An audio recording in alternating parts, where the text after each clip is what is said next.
Greetings, everybody. Jeffrey Guterman here for the Strat-O-Matic network. I'm feeling a little bit irritable today and annoyed. And it's just, a bunch of things, some unfinished business, some things that I have to do.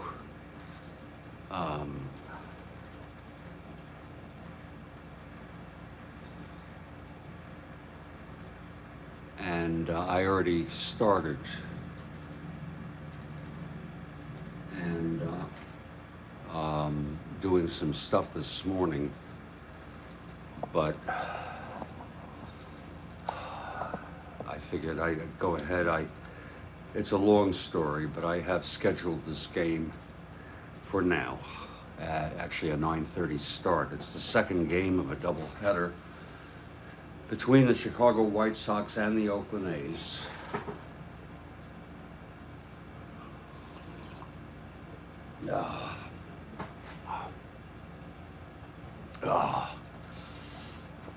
The first game was arguably one of the best games I've ever played. It really was.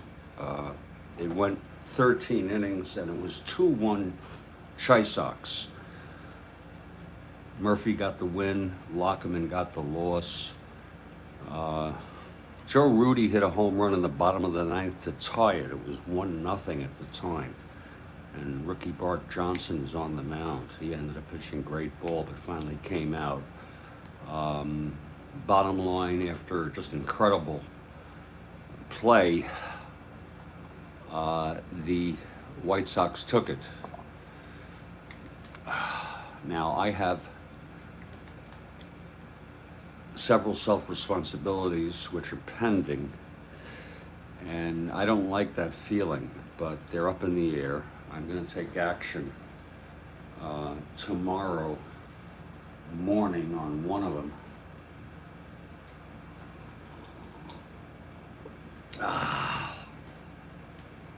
And that's about it. In this second game of the doubleheader, it's going to be Billy Wynne, a right-hander, starting for Chicago. He has won 4, and Blue Moon Odom for the Oakland A's. He has won 15. He's also a right-hander, and they are both mathematically eliminated. The game is relatively meaningless. Doesn't matter.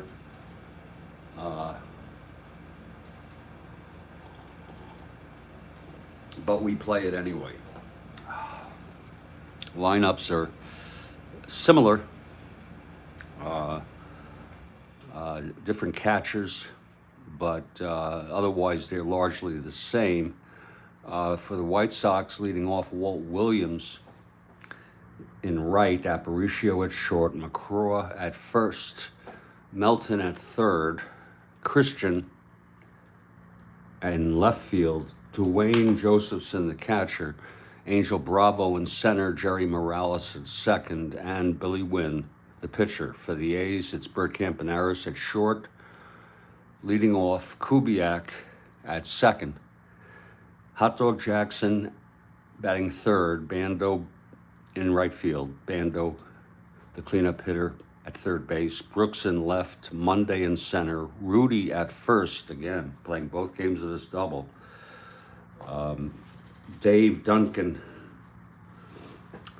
the catcher, and Blue Moon Odom the pitcher. And that is your starting lineup, and we are ready to play ball.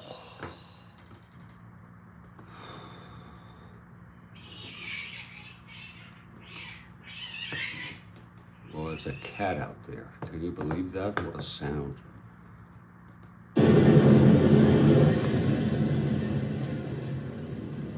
And I thought I have problems. This is game 1852 out of 1944.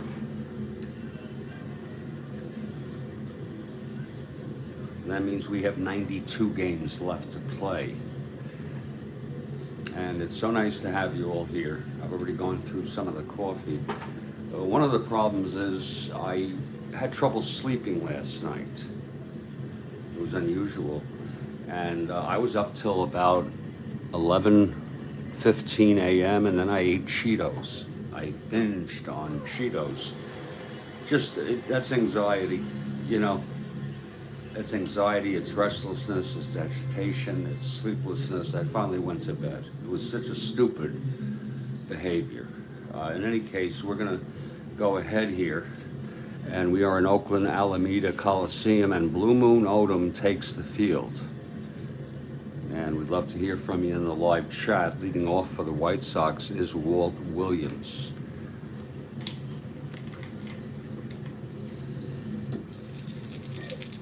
Now here's Blue Moon now. And Williams. The wind up by Odom. And the pitch, that's 4-7 right-handed, and he struck him out. And we are underway here. And Oakland with Blue Moon getting Williams swinging on a 4-7 right-handed, one away.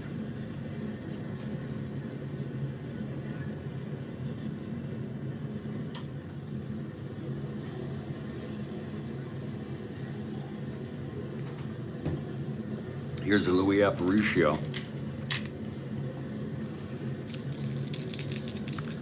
The pitch from Odom. That's 1-6 right-handed. There's a base hit up the middle.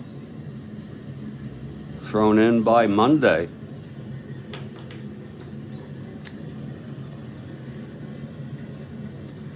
Odom a +1. Aparicio 20. 18 with the lead. He'll be held.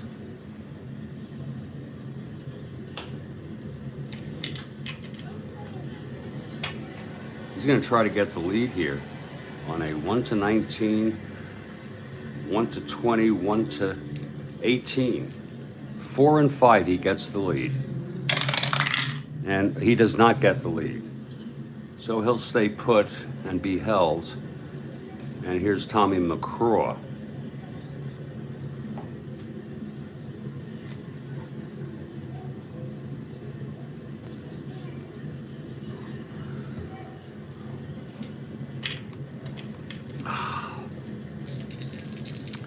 Here's Odom now. And the pitch. 3-12 right-handed, walked him. That's first and second now. For Bill Melton.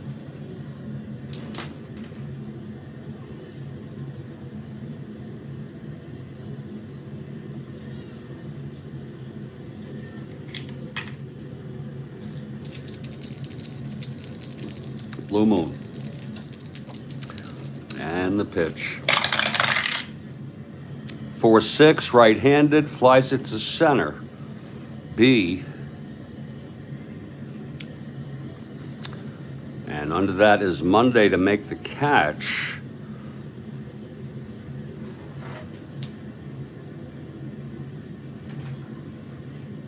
Leave on the fly ball center without a question.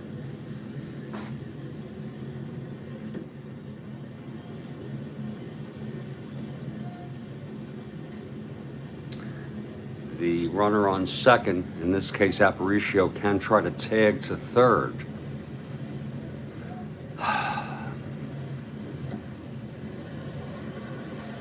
Aparicio is a 1-16. The outfielder's arm. Was that to right? Oh no, that was not to right field. I am so sorry. That was a 4-6 center field. So sorry.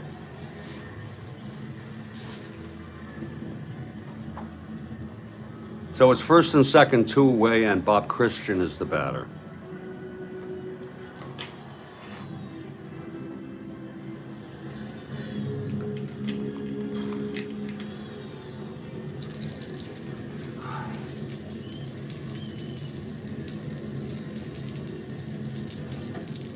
Here's the pitch to Bob Christian now. clutch situation.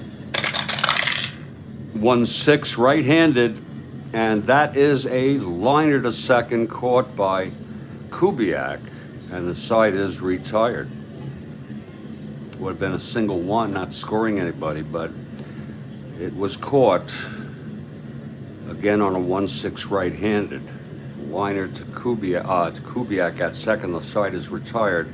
No runs, one hit, the walked, both left. After a half, White Sox nothing. Oakland coming up.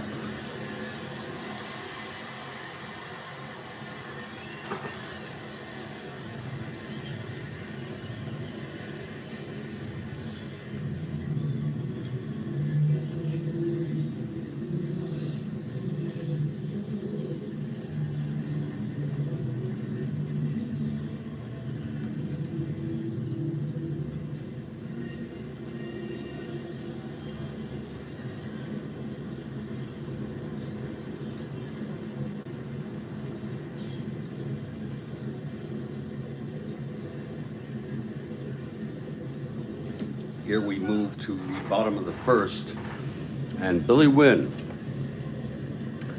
is the pitcher. He's won 4 on the season. He won 7 in the real world. And leading it off for the A's is Bert Campaneris, of course.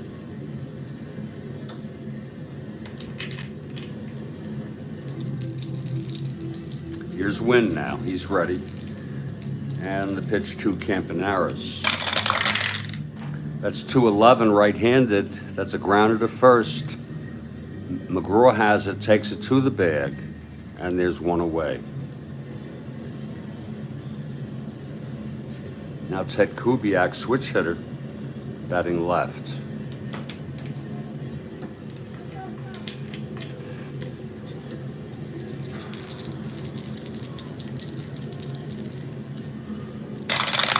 And the pitch to Kubiak, 3-8.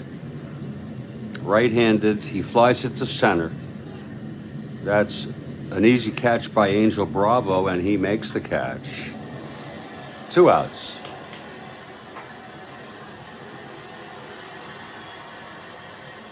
And here's Hot Dog Jackson, big hand for Hot Dog Jackson with 55 home runs, leading all of Major League Baseball. Big hand for Hot Dog Jackson.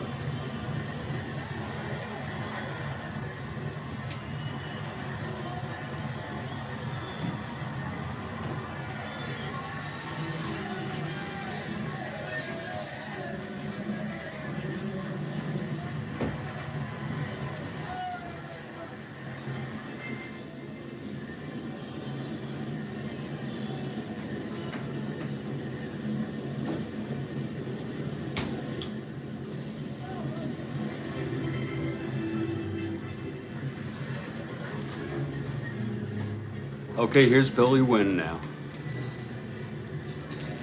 The windup and the pitch to Jackson. That's a 2-9, struck him out. And it's a 1-2-3 inning for Billy Wynne. And after 1, it's scoreless here at Oakland Alameda Coliseum. In the second game of this doubleheader, the White Sox in a thriller of a game won the first game 2-1.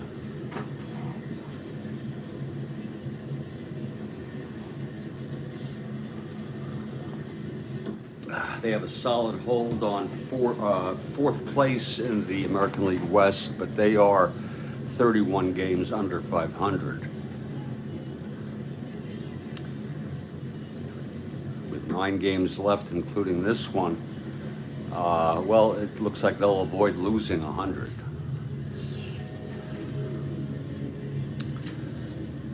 Here's Blue Moon now for his second inning. Good morning, Kathy Harden.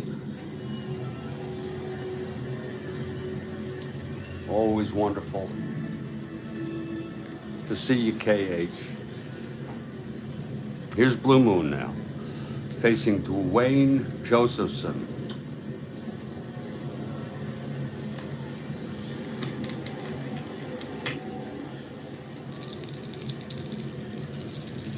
Odom now, and so the windup. And the pitch to Josephson.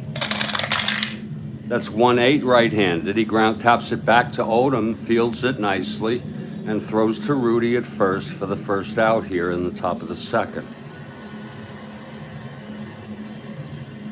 Now Angel Bravo is the batter.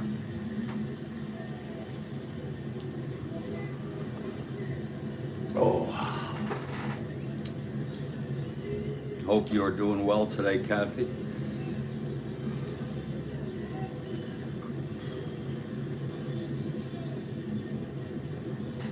Bravo, a left-handed hitter. Odom gets the sign from Duncan. Here's his windup and the pitch to Bravo.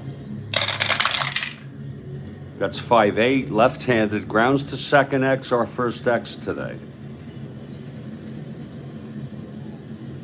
That is for Kubiak a 220.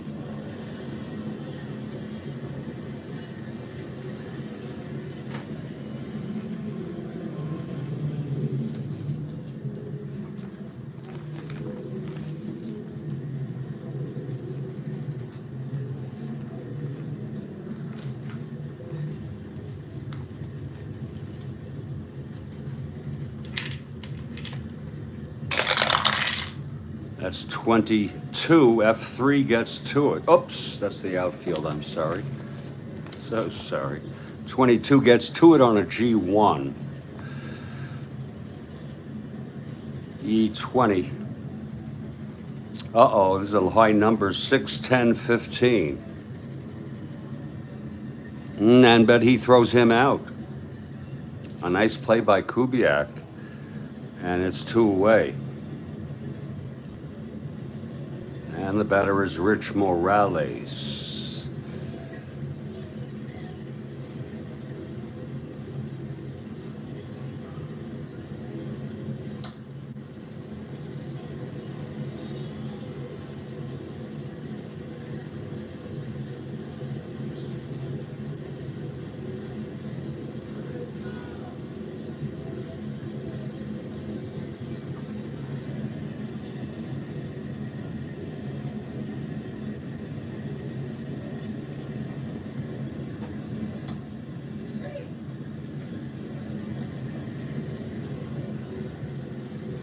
Okay, Morales steps in. 2 outs, nobody on, top of the second. No score here. Odom and the pitch. That's a 6-9 right-handed, and he walked him. So Odom is on first.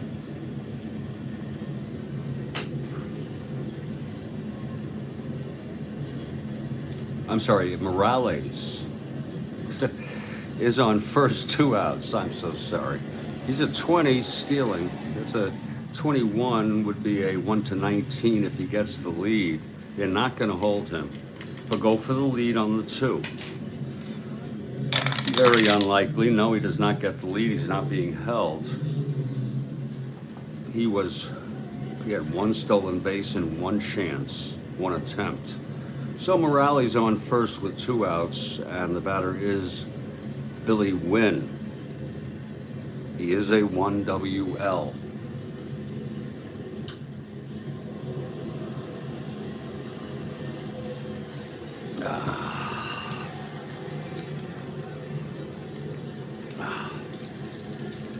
Here's Odom now. And the pitch to Wynne. That's 4-10. Left-handed, and that's going to be a base hit by Wynne. Goes past Rudy at first, a single 1 asteroid. Look at that again, 4-10, Wynne, a left-handed hitter, single 1 to 18. It was an 18, my Lord. Just beyond the reach of Joe Rudy. And the Chisox have 2 on again. With 2 outs, and here's Walt Williams in a clutch situation.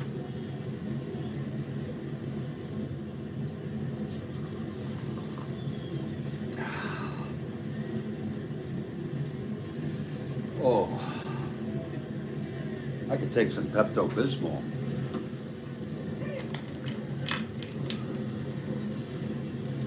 Big mistake. I was a little restless last night, still up at about 11:15 a.m. And what did I do?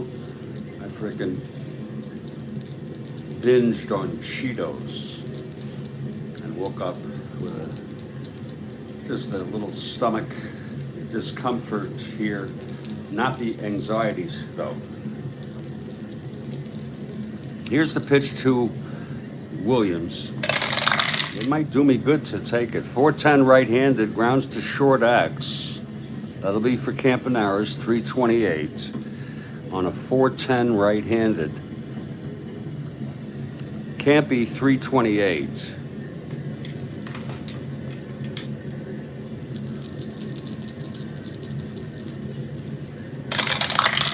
.328, 15-3. Gets to it on a G1. This is with 2 outs. 6-12-17. Uh-oh. Watch out. It's E28 on a 17. Oh, and it's a 2-base error. Oh my. Campaneris an E28 on a 6-12-17. No doubt about it.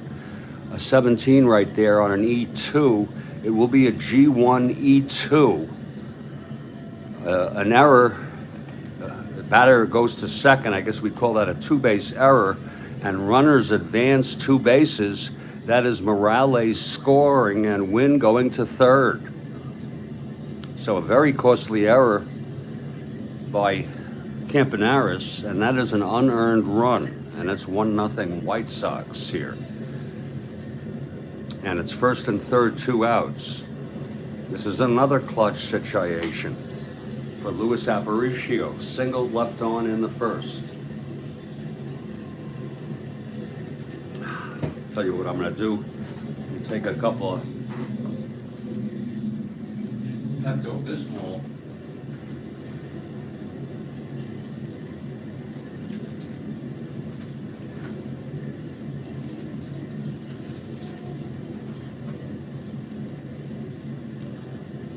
As Luis Aparicio comes to the plate.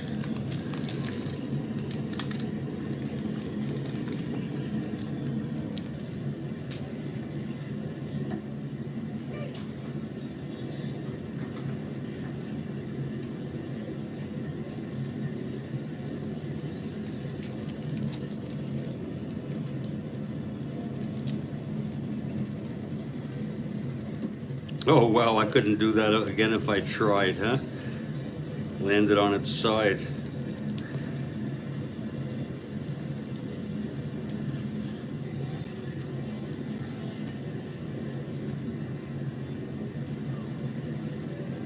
Just throw a couple of these in my mouth.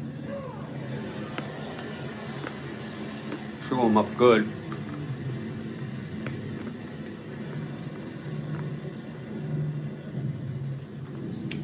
Second and third. I thought I said first and third. If I did, it's second and third. 2 outs, 1 in.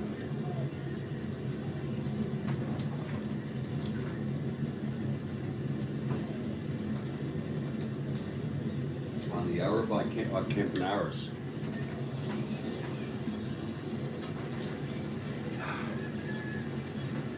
Two-base error.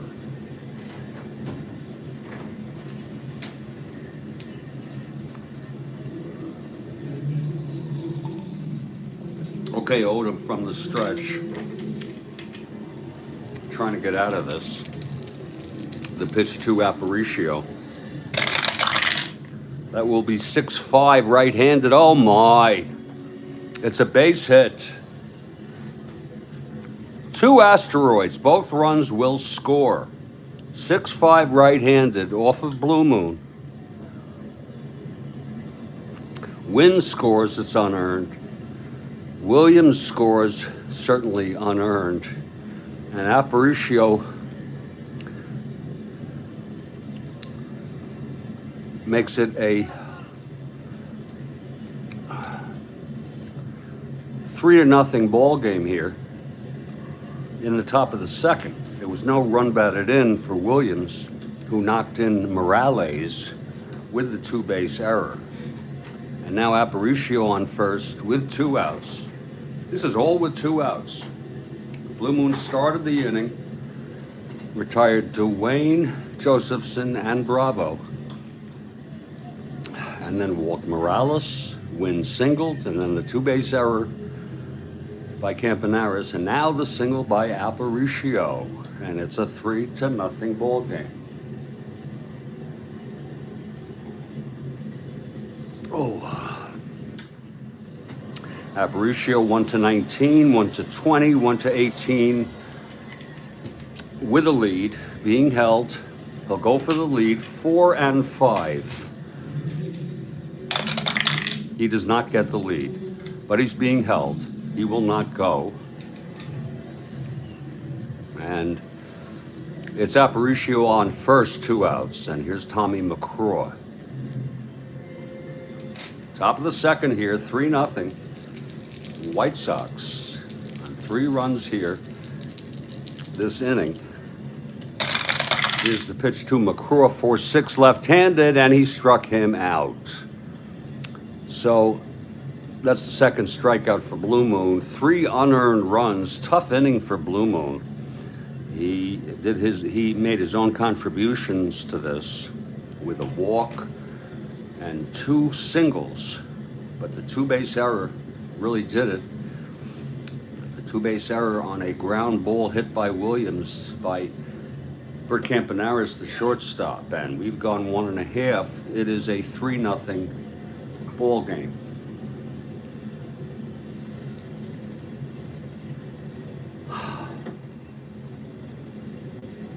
A 3-0 ball game. And here's Billy Wynne. Now he retired the A's in order, including striking out Hot Dog Jackson. Leading it off will be the captain, Sal Bando. Then Brooks and Monday.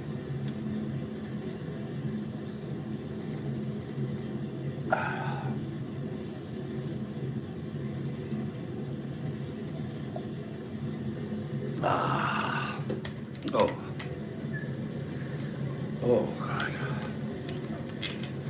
Here's Billy Wynne. The wind-up and the pitch to Bando. That's 6-8 right-handed, and it grounds it to short for Aparicio. Fields it, throws it to McCraw. 1 out.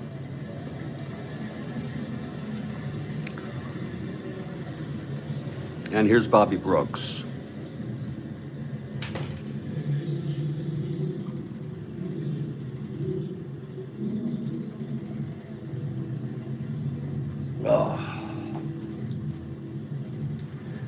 We do the best we can. Here's Bobby Brooks now. And the pitch from Wynne. That is a 3-11 right-handed. At single 1-4, a liner to short caught by Aparicio. 2 outs.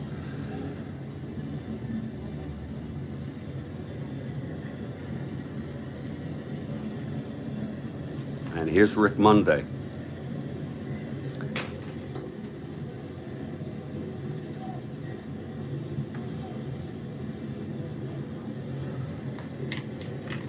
Wynne gets the sign from Dwayne. Here's the pitch to Monday. 5-4, left-handed, fly ball center, X. And that will be for Bravo, a 4-8. Uh-oh. Uh-oh. 4-8 Bravo.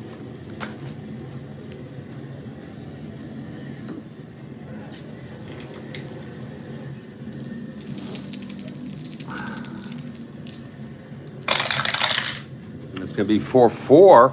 It's going to be a D2 double for Monday. Let's see if that's all it is. On a 4-4 D2, he's a E8. Bravo, 6-7-8, out in center. And that is what it is. It's a double for Monday. First base runner, first hit of the ball game for Oakland. Here in the bottom of the second, Rudy comes up in a clutch situation.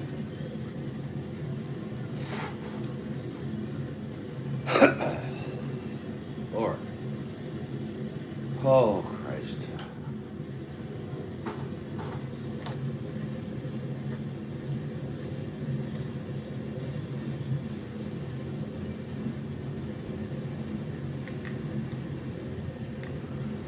Okay, here's Wynne now. Trying to get out of this. The pitch to Rudy. That's 1-5 right-handed. Pops it up to short. Aparicio under it. And he makes the catch, and the side is retired. No runs. One hit, the double by Rudy, left on base. We've gone 2 innings. And this is a 3-0 ball game. We're heading to the third. I'll take a break in the middle of the third. Or see how quickly it goes. Or the bottom of the third. After the third, top of the fourth, we'll see. Here's Blue Moon now. Rough inning in the second there, 3 unearned runs.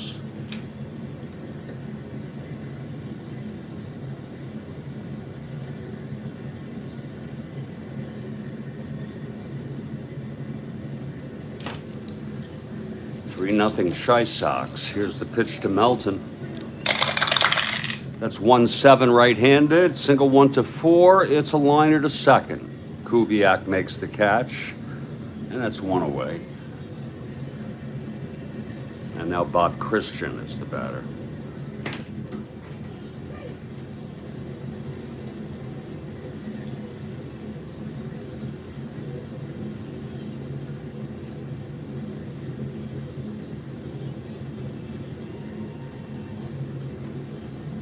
Bob Christian, a right-handed hitter.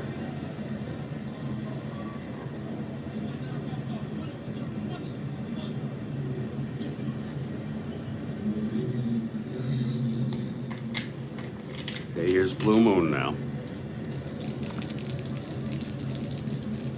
The pitch to Christian.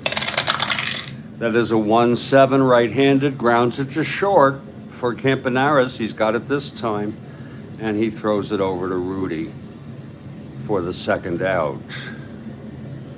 A 1-7 right-handed. And here's Dwayne Josephson with 2 outs and nobody on.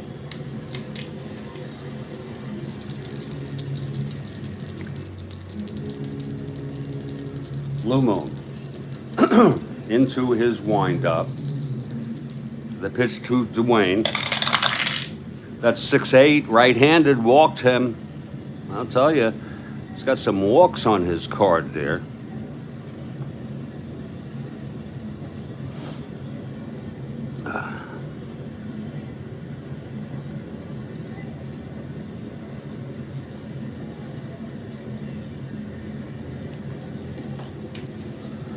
And it's Josephson on first, not being held with 2 outs. Here's Angel Bravo now.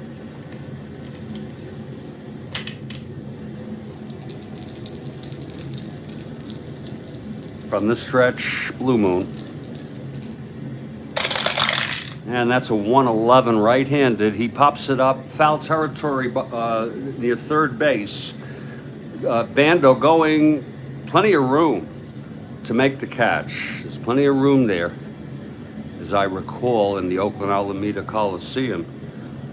He flags it down, 1-11, right-handed. And the side is retired. It's no runs, no hits. The walk to Dwayne Josephson, he was left on.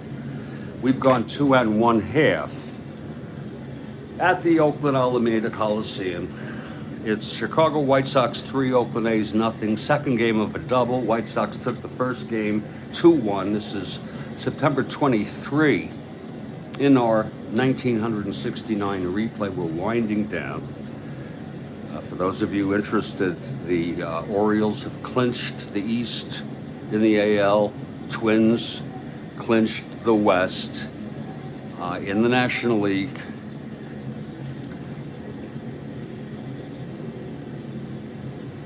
The Pirates lead the former returning NL champion St. Louis Cardinals by 4 1/2 games. And the Braves lead the Giants by 6 games. I think their magic number is 3, Atlanta, but I'm not certain. But it's looking pretty good for both Pittsburgh and Atlanta, and that promises to be quite a series post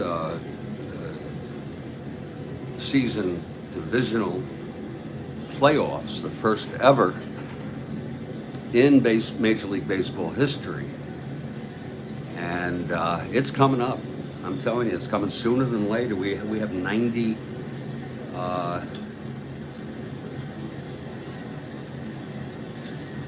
92 games left to play, which is like a drop in the bucket.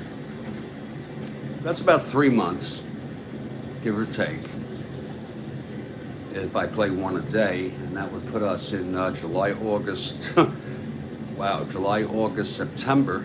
Actually, it would put us at the beginning of October. Isn't that something? The way this, if I play one a game a day,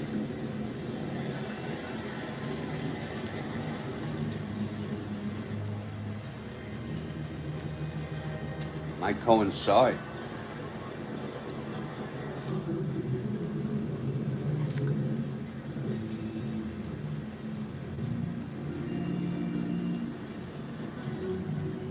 Wouldn't that be something?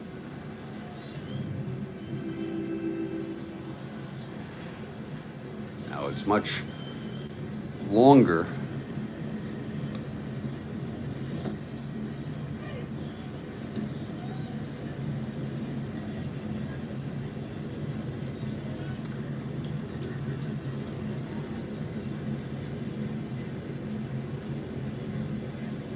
Here we go.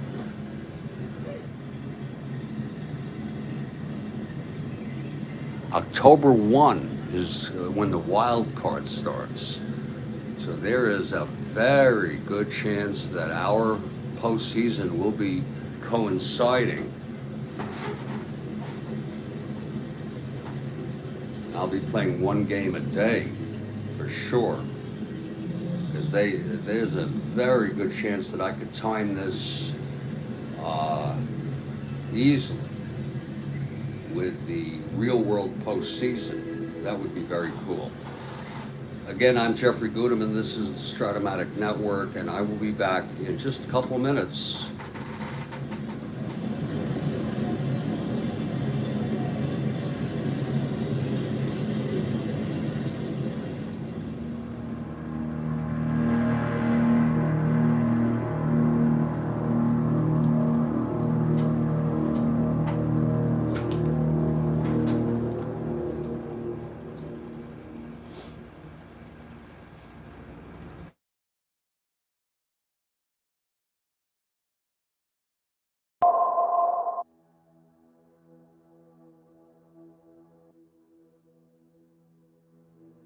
Indeed, Kathy Harden. Indeed.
Well, that just about does it for the coffee. I'm on my last cup because I started this game late.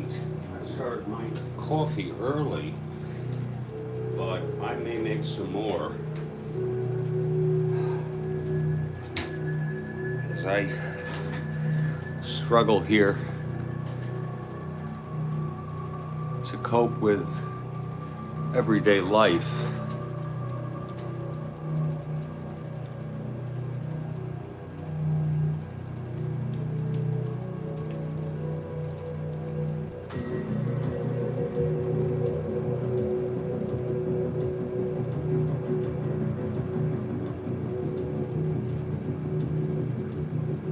Hanging by a thread.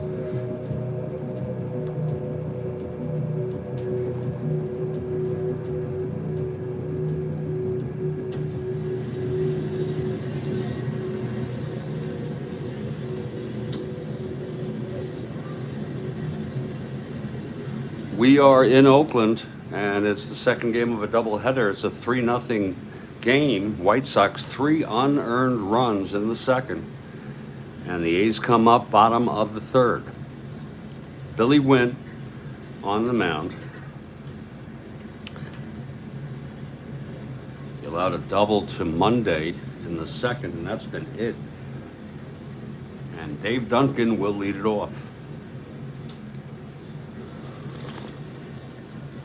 Oh, that is good coffee. Here's Billy Wynne now. The pitch to Duncan. 4-7 right-handed, single one to 12. Oh, it's caught by Morales. Nice catch by Rich Morales. Morales on a liner. Hit by Dave Duncan. It was 4-7 right-handed, single one to 12. It was a 15 on the red die. Line to Morales, one away. Here's Blue Moon. Now, Blue Moon is an 8NR. Got the hiccups.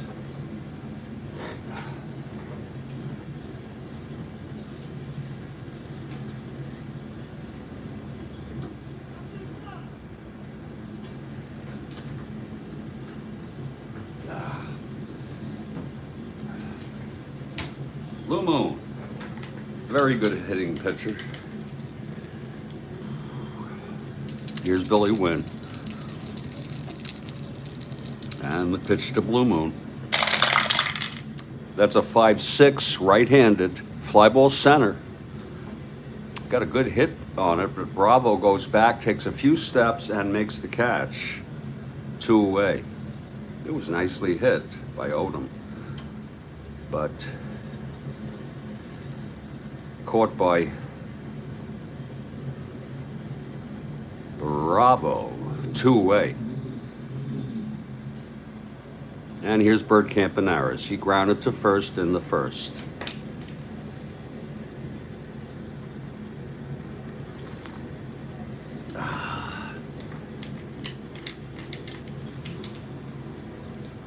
Here's Wynne. And the pitch to Campanaris. 4-9 right-handed, grounds to third for Melton. And he throws it over to McCraw. And it's a 1-2-3 inning for Billy Wynne.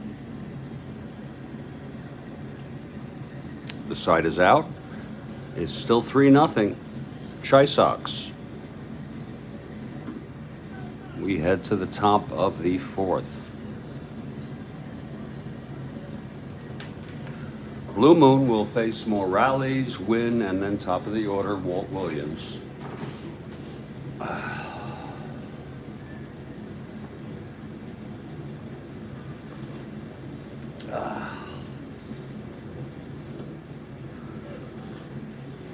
Oh, that's good coffee. Here's Morales. He started all off in the second. There were 2 outs, nobody on, and Morales walked, and it ended up being 3 unearned runs allowed by Blue Moon. Here's Morales at the plate. The windup by Blue Moon. And the pitch to Morales, 3-9 right-handed, grounds it to short for Campy. And he throws it over to Rudy, 1 away. Now here's Billy Wynne. Wynne singled and scored.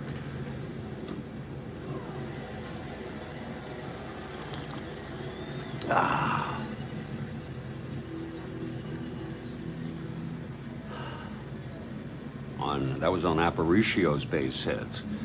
He and Williams. Williams, who got on the error by Campanaris, the 2-base error. And that was all with 2 outs. Here's the pitch to Wynne. 6-3. Left-handed. Uh-oh, it's a ballpark blast, but he's a W power, 1-12. It is another base hit for Billy Wynne. How do you like that? Oh, I'm sorry, it's a ballpark blast. I am so sorry. It probably still is a, I am so sorry. He's a left-handed hitter in Oakland, and it is a single.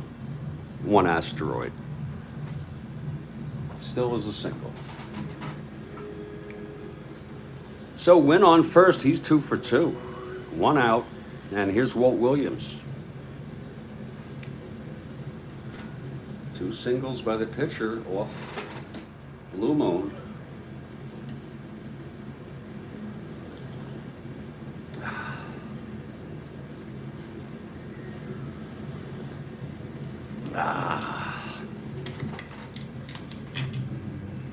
Williams 0 for 2, again reached on the 2-base error by Campanaris and scored. With that 2-base error, brought home 2 runs. Here's the pitch to Williams. 112, right-handed, grounds it to second for Kubiak. Throws it to Rudy. That is a 112 force. I'm sorry, he did not throw it. He stepped on the bag at second and decided he could not make the play. So Wynne is forced. Rather than make an error or something like that, there was no play to first base. But it was a nice, handled nicely by Kubiak on the ground ball, stepping on the bag to force Wynne.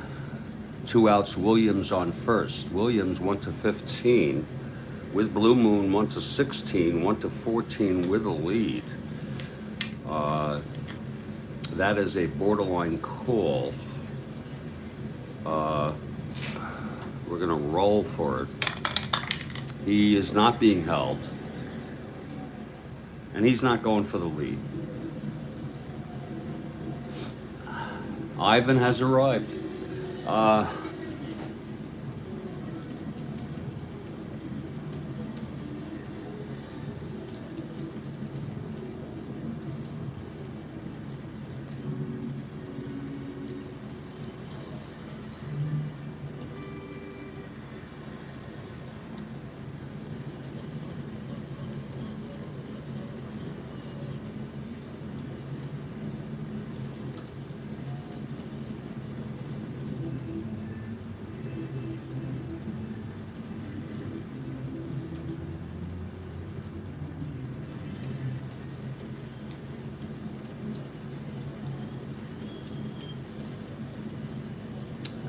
Thank you for asking. I'm feeling bloated from binging on Cheetos late last night. Otherwise, I am mildly concerned about things. I hope you're well.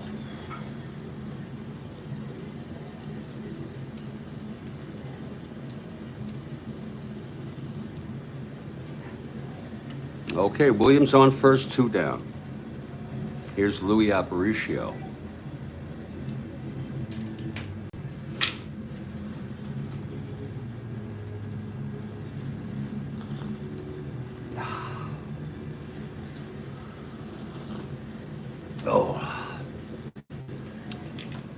Here's Blue Moon now from the stretch.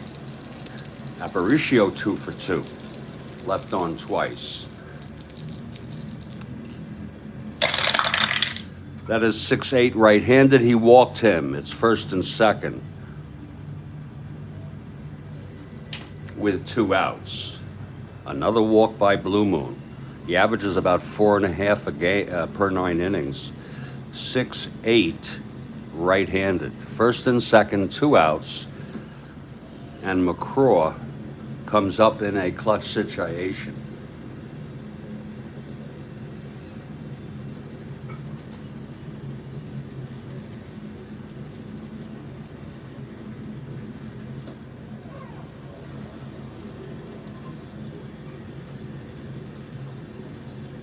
I am doing better. Yesterday was the best day I've had in I don't know how long. I can tell it was when I played the first game of the White Sox, and that was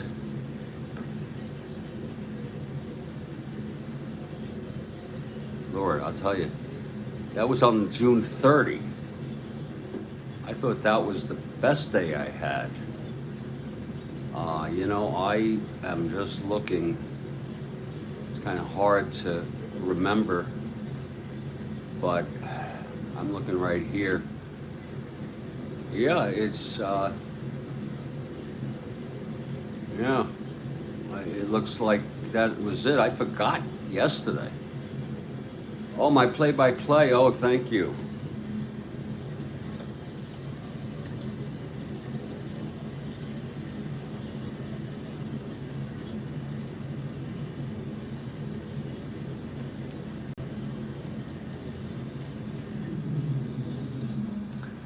Markedly improved. It's the new medication, which is, you know, you can also say it helps you cope better. You take a new medication, and then it puts you in a position biochemically for your brain to be more effective at coping skills.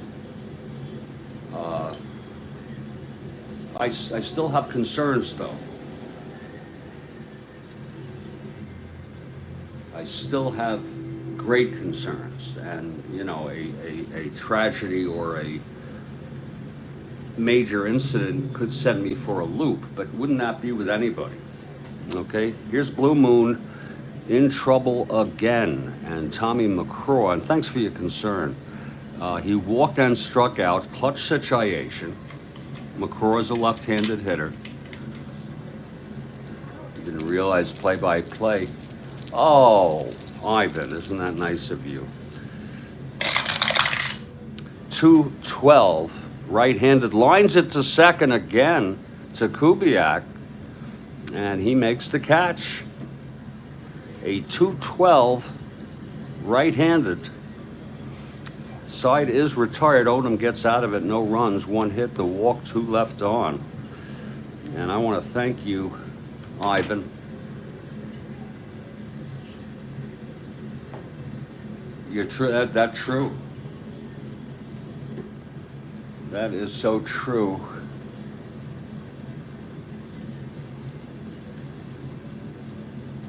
And you know, if you believe in the prayers, all I could say is thank you, thank you, thank you. And would you give them for the prayers? If you're into doing it, you know, also for my son, his wife, and my sister, and Kathy Harden,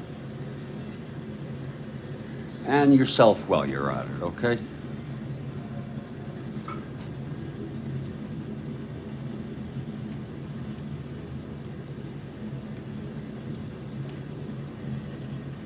I would sincerely be appreciative. Thank you. Yeah, don't forget Kathy. Okay, here's Wynne pitching the bottom of the 4th. And I don't want to get into it, you know, because, you know, you could get into, I don't want to question your faith at all. I respect that. I wish I had faith. Okay? I think I've told you I've been agnostic ever since I could think,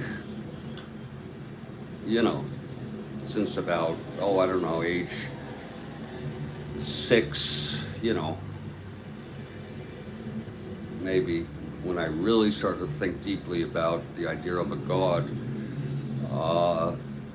And I have been agnostic, meaning I don't know if there is or is not a God.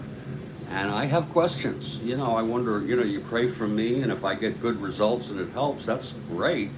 But what about the prayers for people that are not, do not help? You know, now you have a sense of humor.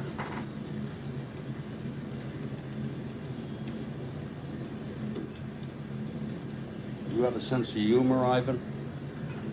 Honestly, do you? Because I wanted to suggest something, raise another question.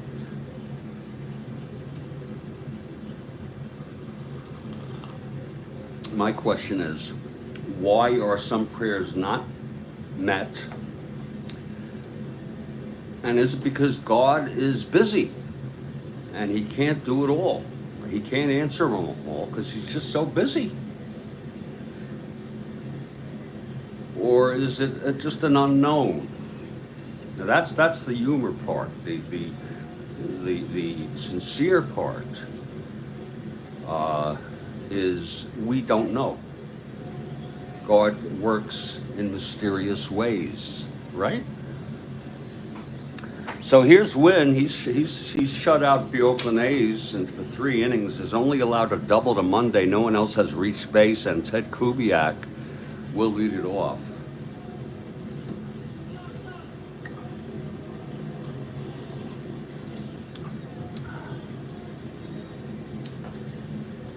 You remember the movie Bruce Almighty with Jim Carrey, where he was made God, and his first thing was he used stickums, you know, sticky notes. There were so many prayers, and then he started doing it on the computer. I thought that was kind of humorous. Ted Kubiak leading it off, switch hitter.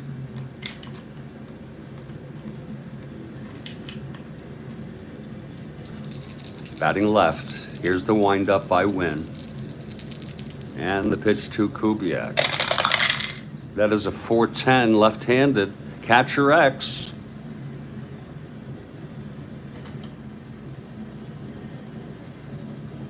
That will be for Dwayne Josephson, a 3-5.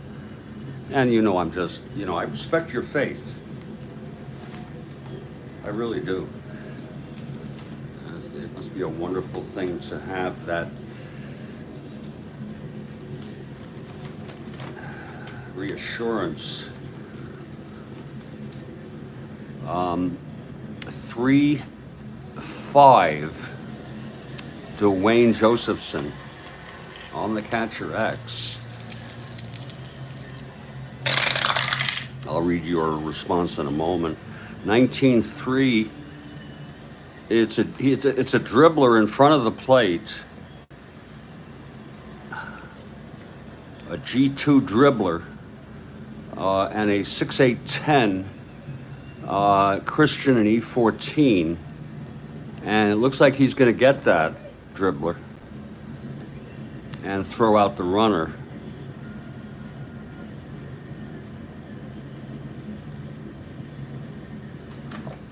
With no one on, it's the batter is out on the dribbler, hit by Kubiak.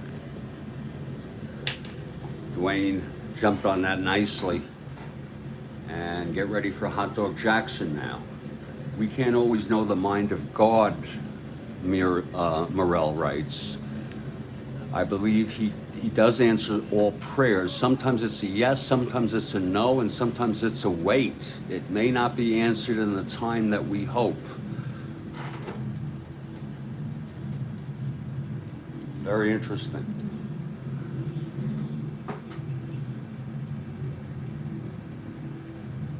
Very, very interesting.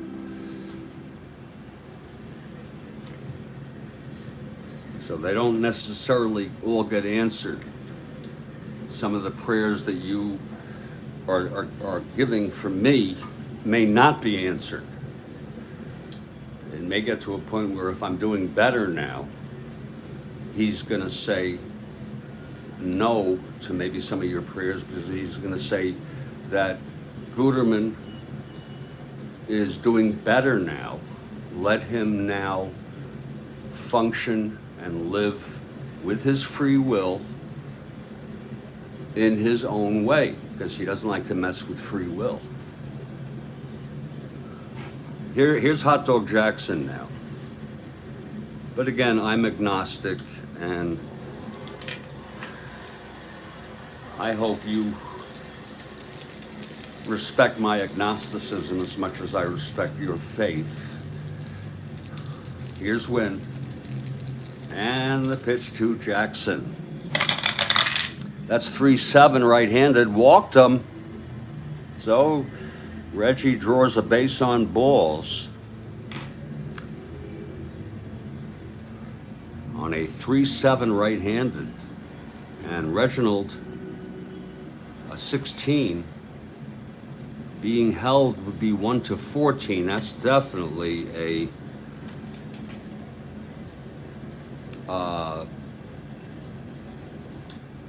borderline. We roll the die. He is being held. He will not go for the lead. And here's Sal Bando now with Jackson on first.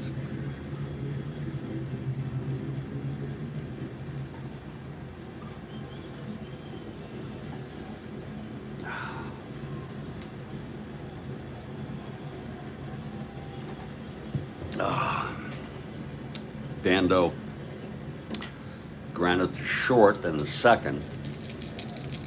Here's Wynne from the stretch. There's only Jackson, only the second base runner today for the A's in this second game. 6-5 right-handed. That's a shot. Hit deep by Bando, and there it goes. It's gone to left center field.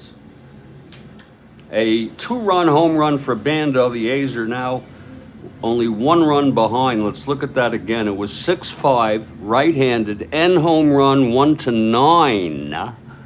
It was a 7 on the devil die. And of course he's got the power. And that is a 2-run home run, Kathy, for Sal Bando. And it is now a 3-2 ball game. I'll read your message in just a moment, Morel.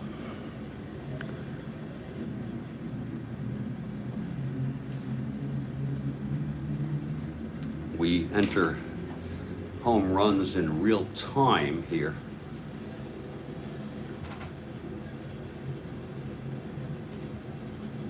For Bando.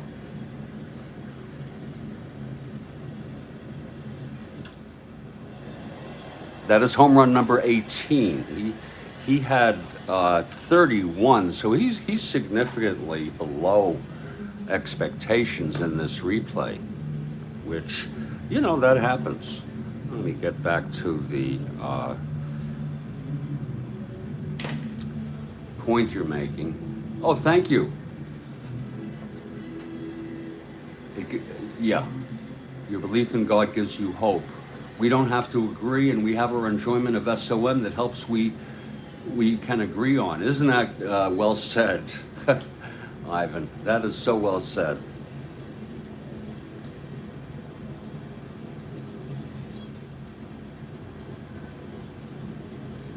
So well said. And that's really true, you know, the I Gear Anybody. It's true, a 3-2 ball game now. And Bobby Brooks is coming up to the plate. Kathy Harden didn't like that home run.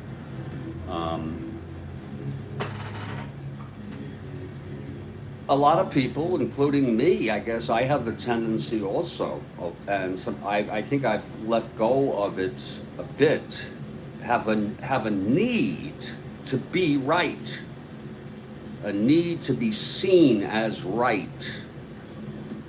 And that's where arguments come in, and especially on something like Twitter, now called X, you know,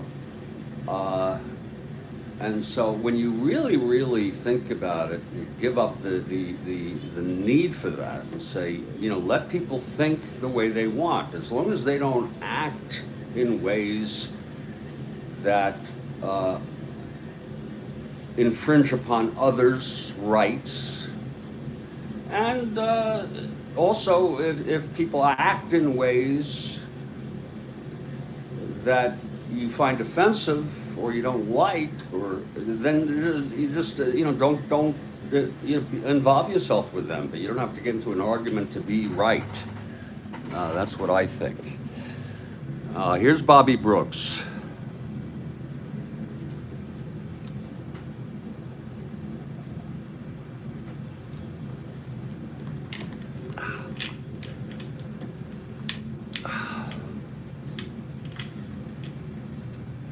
Okay, Wynne, with 1 out, nobody on.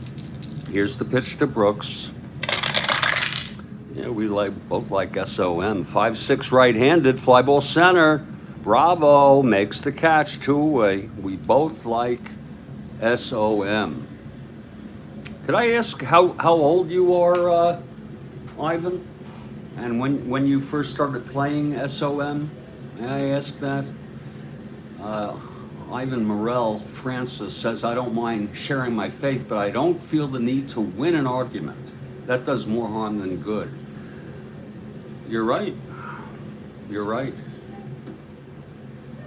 And I'm agnostic, and I don't want to get too deeply into it, Ivan, unless you want me to, in terms of an articulation of my, because it's a pretty detailed view about the existence of God or a God.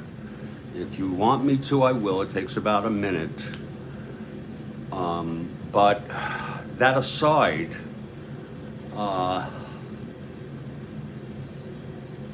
yeah, it's nice for you to share it, sure. Here's Monday now with 2 outs, nobody on. Ivan Morel Francis. Here's Wynne, and the pitch to Monday. 2-6, and he struck him out. Second strikeout for Billy Wynne, and the side is retired. It was a 2-6 right-handed. But 2 runs on the walk to Hot Dog Jackson, and then the home run by Bando. I'm kind of enjoying the pace of this ball game, along with the conversation that we're having. It is now a 3-2 ball game.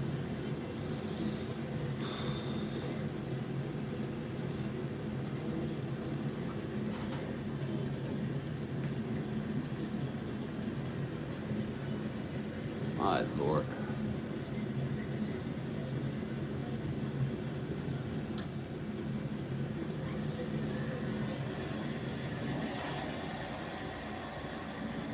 Well, Ivan says you can share whatever you are comfortable with, but I don't want to take away from your description of the great game you have going on here. I will read between those lines and say then it's probably a better idea not to do so. At least not now. We're having a real good ball game, Ivan. It's 3-2 now. And here's Blue Moon, who's been not quite at his best. He let 2 on in the first. He 3 unearned runs in the second with 2 singles and a walk, and then the 2-base error. He did walk a batter in the third. He allowed 2 on in the fourth. Let's see if he can settle down here. And then I'll take a break.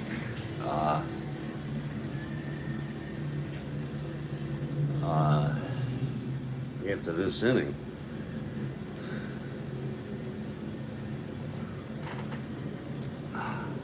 Bill Melton.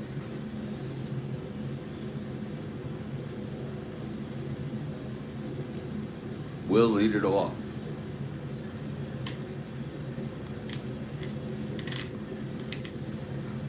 Here's Blue Moon. The wind up and the pitch to Melton. That is a 3-10 right-handed fly ball center X. And that's going to be for Bravo. He's a 4-8.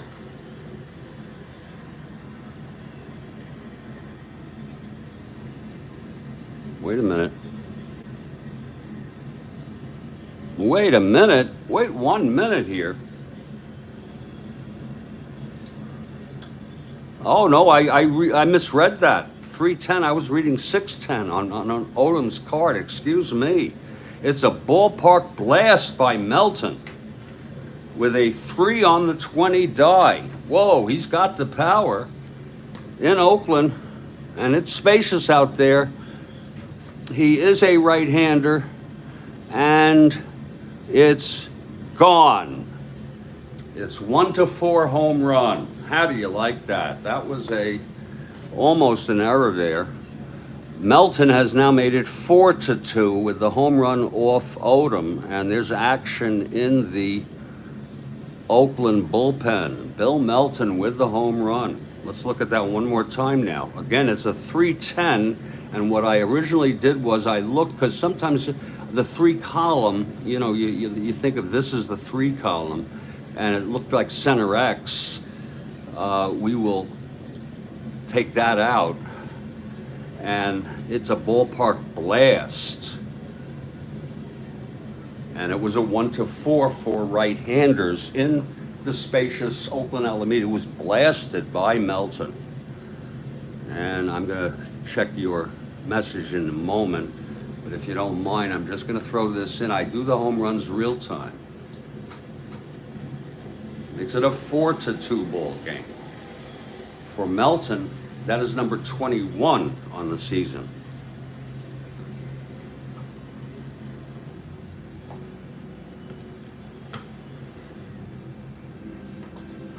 He had 23 in real world. And there was action in the A's bullpen. Let me just see, because I like to just want to see who relieved in this game. Tell you, Pizarro, that's right, Juan Pizarro relieved in this game. He eventually gets traded at the last day of the season. Murphy pitched in this game in real world, but I'm going to try to not use him because he pitched in yesterday's game, in the first game of the doubleheader. So Pizarro is warming, and I agree. This is not the forum to get into all that. Like I said, we have a great game going on here. We can talk about something else. Absolutely. Absolutely.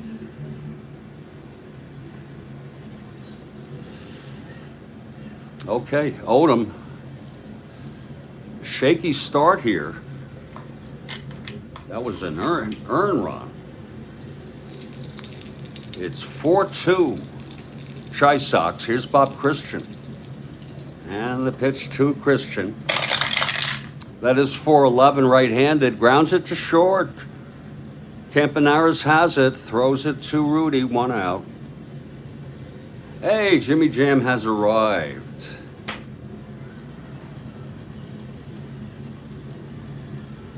Chisox leading 4-2, Jimmy Jam. And here's Dwayne Josephson. Dwayne rounded back to Blue Moon and walked, left on in the third. Here's Blue Moon now. The wind up and the pitch to Dwayne. That's 3-6 right-handed, pops it up to second. And Kubiak is under it. He makes the catch 2 away. That was a 3-6 right-handed. 2 outs, nobody on. Angel Bravo now. If he retires Bravo or otherwise gets out of this inning, I'm getting word that he will hit. He's an 8NR, and they're going to give him a chance to settle down in the late innings. Here's Blue Moon now. The pitch to Bravo.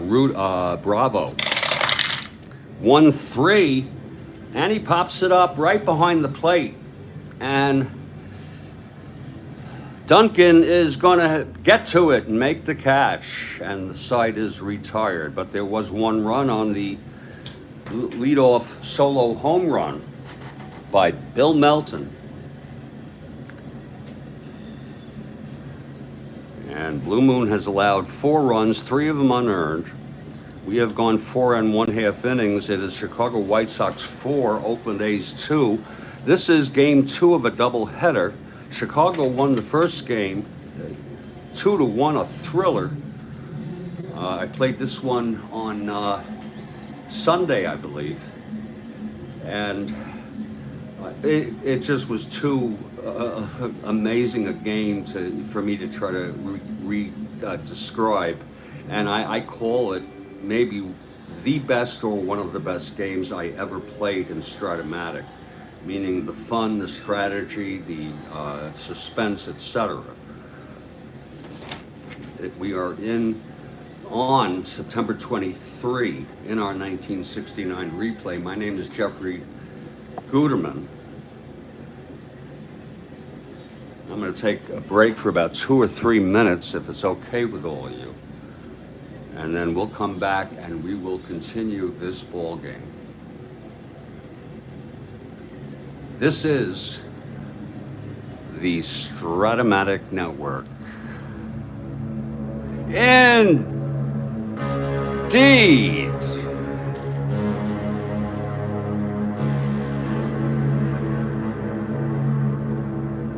Oh, indeed. It is. It really, really is.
I hope you all don't mind if I just take about a minute and a half to make a little more coffee. I feel up to having.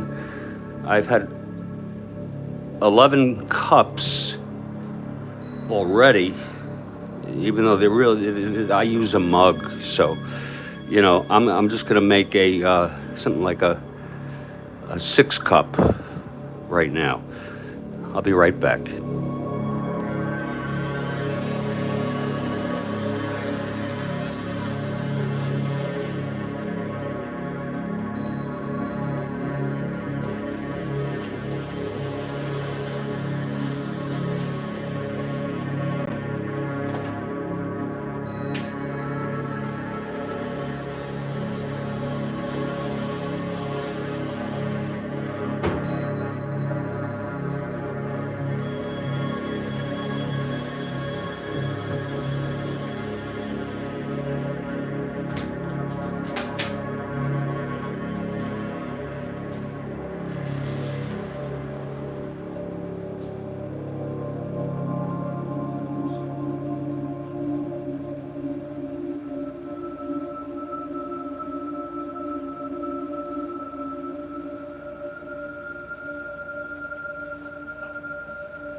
And we're back here in Studio B in Fort Lauderdale, Florida, broadcasting the White Sox at the Oakland A's, and it's another very good ball game, I think. It's 4-2,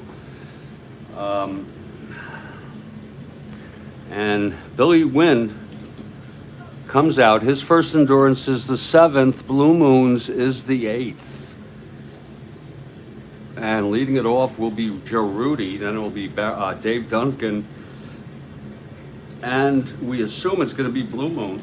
They're going to give him a chance to stay in this ball game. It is 4-2. See if Blue Moon can settle down.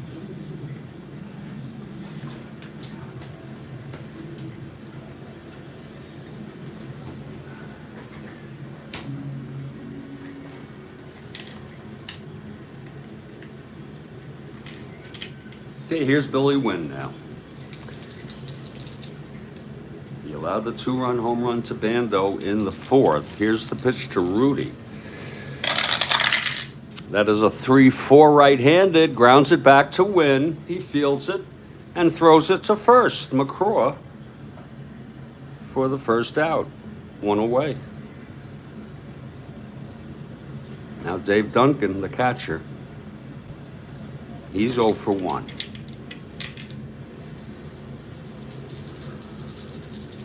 Wynne winds and deals. 1-4 right-handed, struck him out. And that's the third for Billy Wynne. And here's Blue Moon. He's also an 8-R, another good reason to keep him in this ball game, or not to have to pinch hit for him.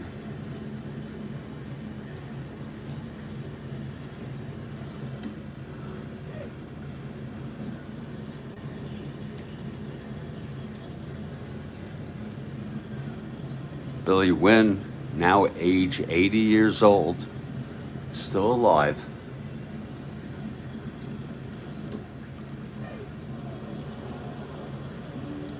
Played 5 years in Major League Baseball.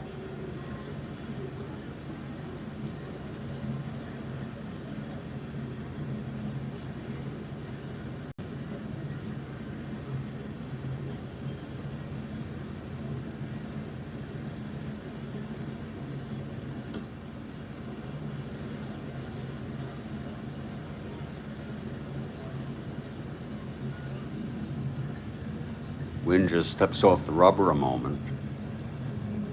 Okay.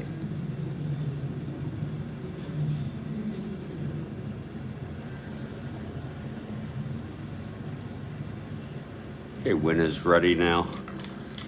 With 2 outs, nobody on. And here's the pitch to Blue Moon. Whoops. That is a 2-8. That's a base hit by Blue Moon. So the pitchers are hitting today. Billy Wynne is 2 for 2, 2 singles, scored a run. He was forced in the 4th on his single. And now Odom singles here. And Odom has good speed. He is listed on the roster sheet, if I'm not mistaken, with good speed.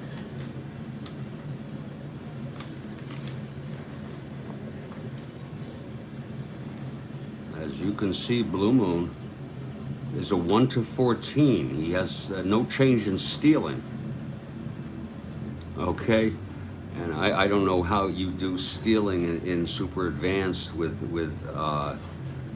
pitchers, other than use the E rating. He's a 1-14 though. You know, you look, some people do have stealing ratings. Like, I think Bob Gibson is an example. Here's Gibson.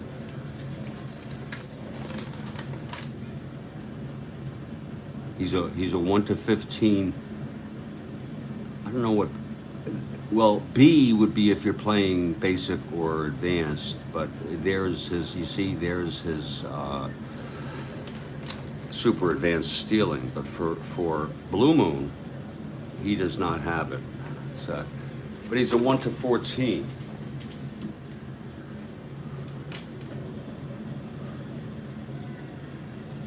And here's Bert Campaneris with 2 outs and Blue Moon on first.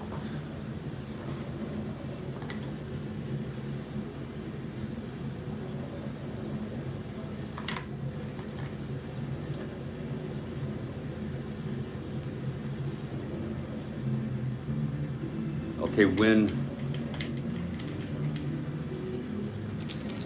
is ready from the stretch. Here's the pitch to Campaneris. That's 4-6 right-handed, double 1-4, and no, chasing it is Christian, and he makes the catch. He ran a ways for that and got it, and that will retire the side. It was a 4-6 right-handed, double 1-4. Fly ball left the rest, and it was a 16. That retires the side. No runs. 1 hit, the single by Blue Moon. We've gone 5 in what I would say is a very, very enjoyable ball game. A very good second game of a doubleheader. Bill Ivamy is here. It says he stole 5 bases in '69. Odom had 0. And therefore, it's an interesting concept, Bill. very interesting concept that we would go with, you know, if you're going on if you're playing him and you want to steal with him, I guess the only choice you have is to go with the E rating and play it. I guess you could play it advanced, right? You know, you really don't have the option. It doesn't, I don't know if it says that in the instructions. It should. You know what I'm saying? It should, but that would be common sense. Okay, Odom taking his warm-ups, and Rich Morales will, yeah, and we just play it, you know, for him, we would just play it, take a reprieve from Super Advanced. Stealing. Here's Blue Moon now. A's keeping him in. It's 4-2. White Sox. Morales at the plate. Here's the pitch.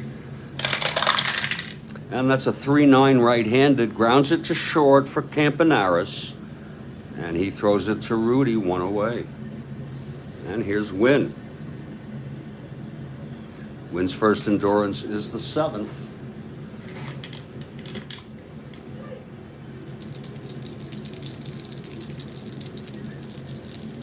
Here's the pitch from Blue Moon.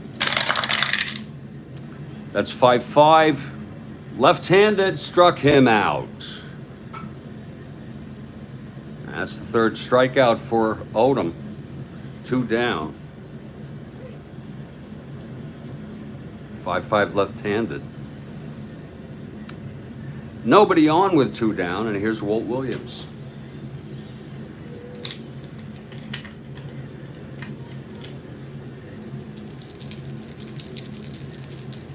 And the pitch from Blue Moon. 2-3 right-handed, pops it up behind the plate, and this time it's Duncan to make the catch. Again.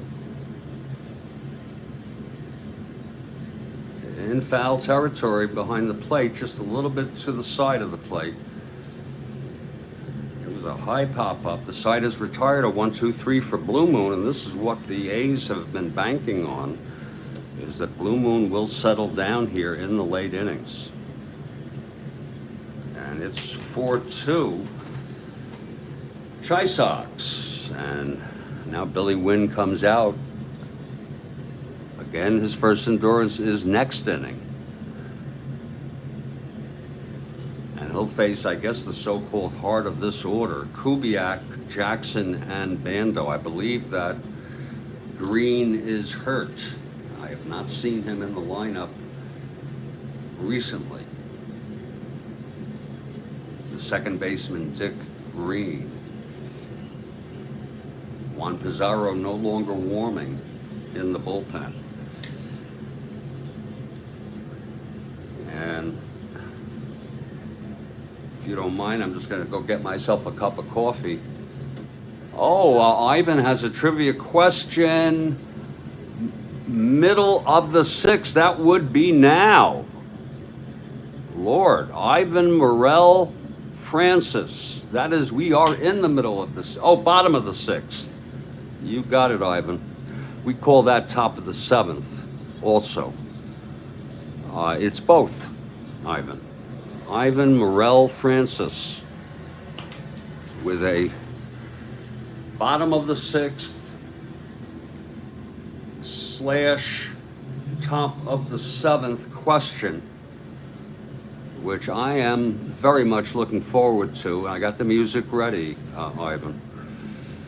Really looking forward to that. In fact, you motivate me to want to come up with my own question. I'm going to sneak a cup here. I could just, on any topic.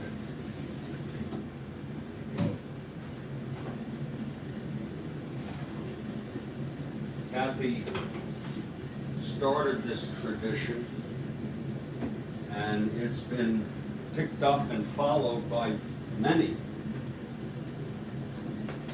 Bill Demos, Joel Horland.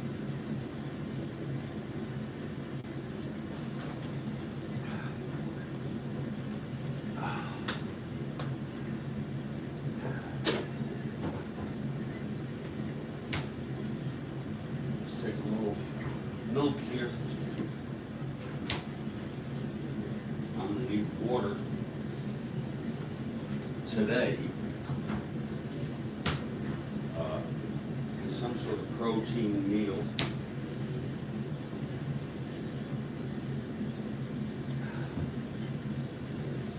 Yeah, getting a cup of coffee. I'm thinking, Ivan, what my question shall be as Wynne comes out. He'll face Kubiak to start it off 0 for 2. A's down by 2.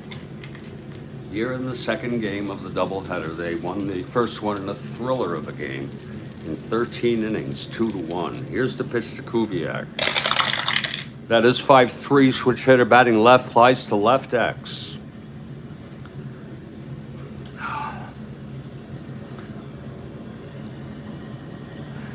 Trying to get to that is Christian. He's a 4-14. Oh, Lord. See if Christian can get to this.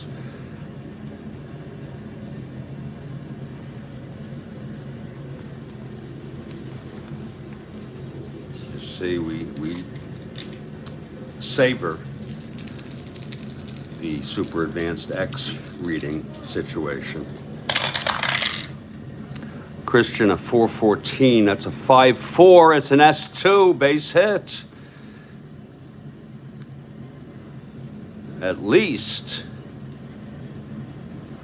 3, 4, 5, 6, E14. Uh-oh, and it's a 2-base error. Oh, my. 3, 4, 5, 6. 14. Oh, no, it's a 1-base error. I am so sorry. It is a 1-base error. 3, 4, 5, 6 on an E14.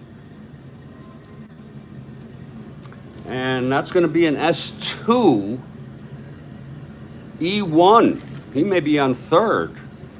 Lord, single and an error, batter to second, runners advance 2. Lord. Well, there's no one on. Nobody on. But an error by Christian, and that's the first error for the White Sox today. It was a base hit. It looked like a routine base hit.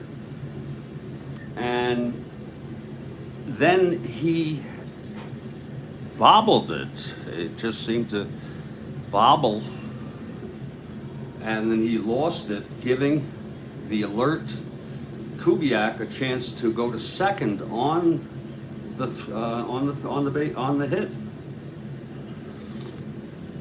and he will be charged with an error.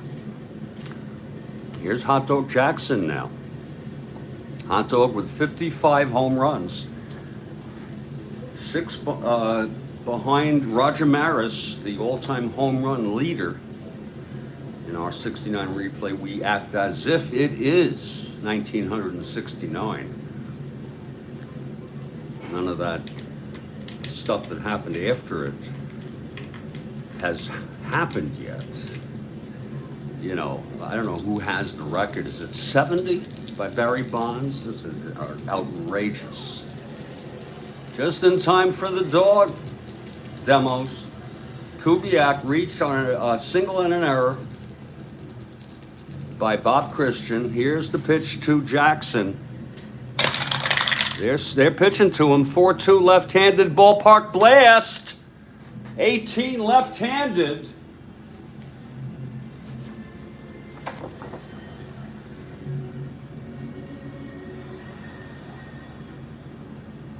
And that is a fly ball to right, caught by Williams. A nice catch by Walt Williams. It was hit well by Hot Dog Jackson.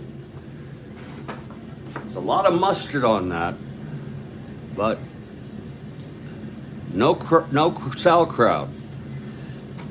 Look at it again now. 4-2 left-handed ballpark blast, left-handed hitter in Oakland, and we go here 1-7. It's gone. It was inside that ballpark, a spacious ballpark.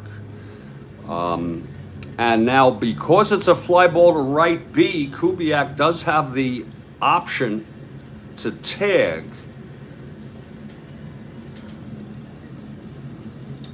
He'd be a 1-12,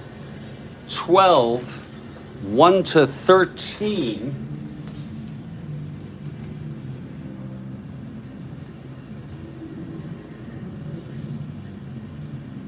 One to 15 with one out. I think we'll let him hold. Just be conservative there, because you could get a sacrifice fly from Bando, but I just feel unlucky on behalf, really doing what's in the best interest of the A's, who have the call here. Whether Kubiak tries to tag at a 1-15, we will let him hold. And no doubt about it,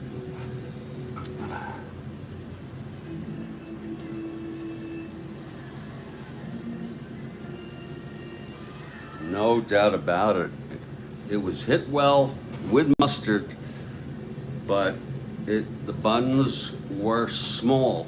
It was a small bun. And so it's one out, Kubiak in scoring position, and here's Sal Bando now. Very interesting ball game.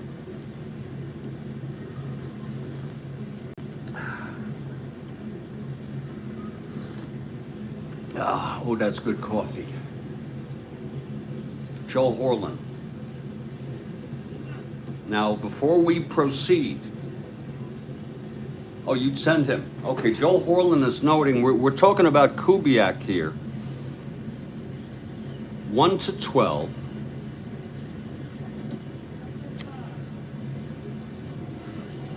Right field. 1-13, +2, 1-15.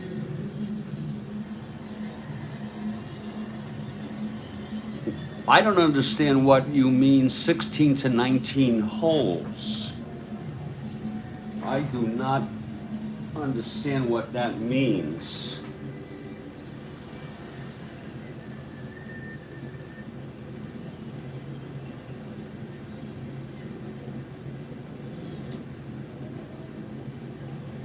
Oh, thank you, Joel Horland. Wow, you taught me again.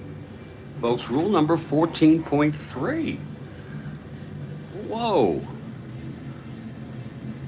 On a fly ball right field B, which it is, to right field only. And that was hit to right, folks. Hot Dog Jackson left-handed in Oakland.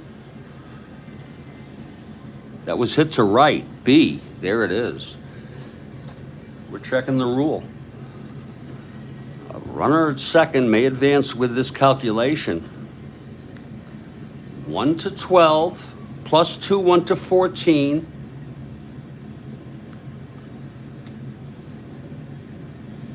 Runner's arm. 1-15 Williams. I got you there.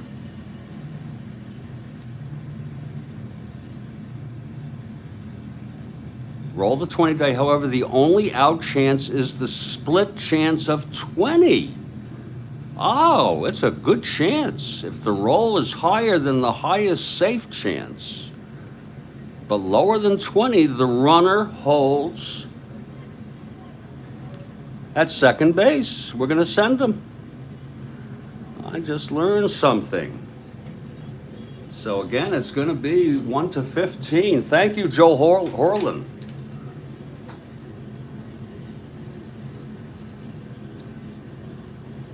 Thank you, Bill. There goes Kubiak now. Again, 1-15. Trying to tag here. And he is safe. He tags. Beautiful tag on a very well hit ball by Hot Dog Jackson.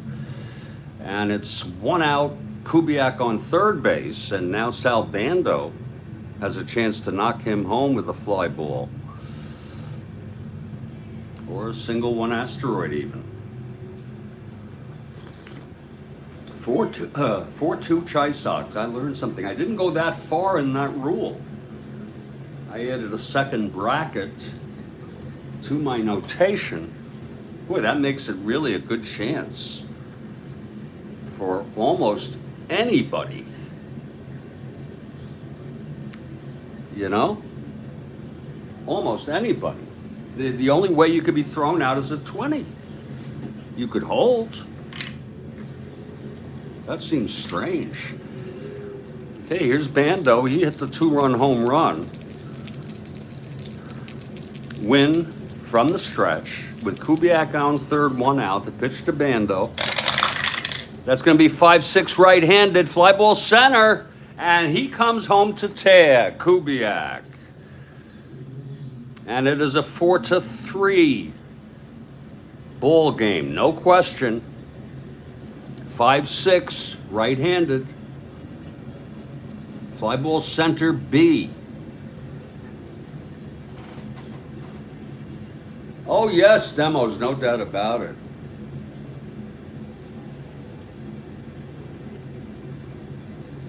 Whether that is earned or not is yet to be seen. I'm not an expert on it. I don't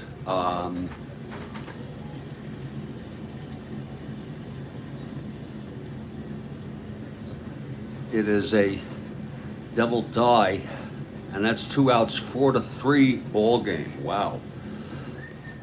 And here's Bobby Brooks.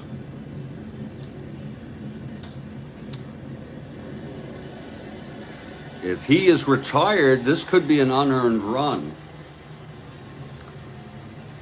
because the only way Kubiak got to second was on the error.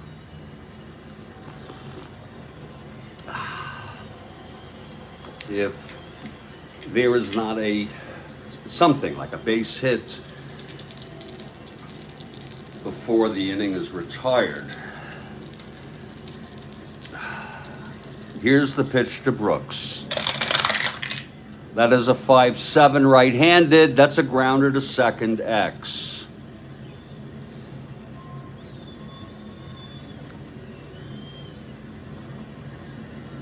Fielded by Morales, 322.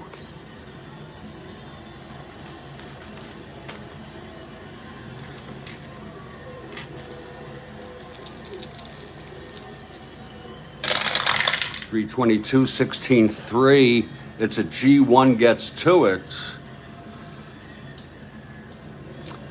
He is a E22, 6-12, 14. Uh-oh. No, he throws him out. And the side is retired. I'm going to say it's unearned. I'm not an expert, and I don't keep that kind of record anyway. But it was 1 run on the single and the error in left field by Bob Christian. And then the fly ball with 1 out by Bando. Oh, okay, Jolie. Yeah, it's unearned.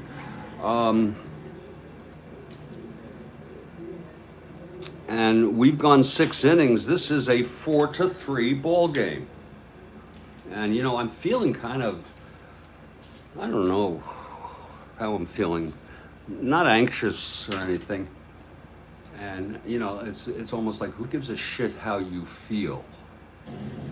What are you, a mental case or something? But I'm just, having a sense of humor. But I have this history of depression, anxiety, doing better the last 3 days. But I have sort of a surreal kind of feeling right now. Just my awareness, my conscious perception. I'm not having any problem with reality testing. I'm just feeling a little It's a little surreal right now, and I don't think that's any problem. It just feels, and just a minuscule spaciness, but I'm talking minuscule. That's how I feel. It's hard to describe. We're looking forward to Ivan's question, and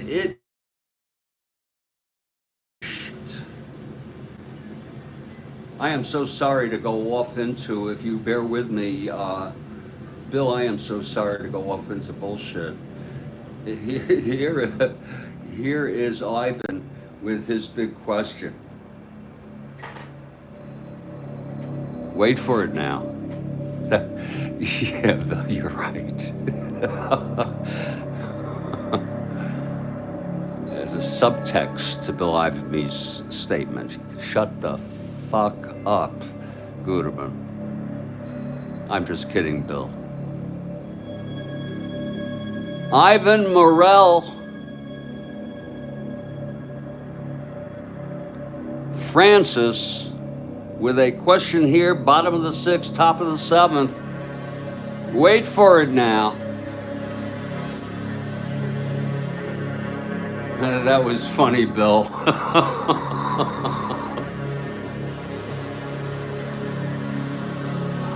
I love this. I love the chat. Ivan has said he has a question. I have a commitment to do a question myself.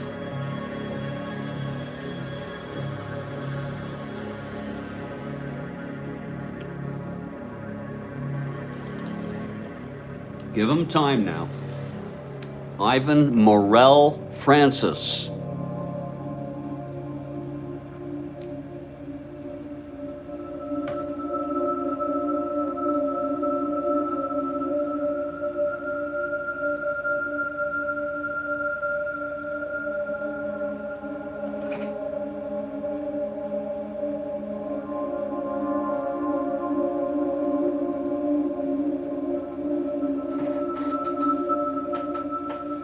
Anytime, Ivan. Anytime you're ready.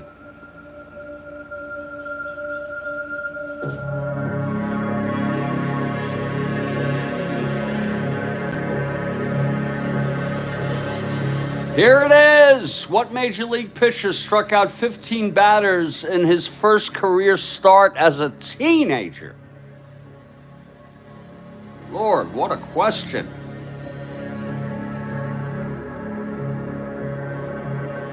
As a frickin' teenager, Ivan says Feller. Boy, I didn't know. Was he 19? Wow, really? Great guess. Horland says Durker. Was Durker under 20? I had no idea.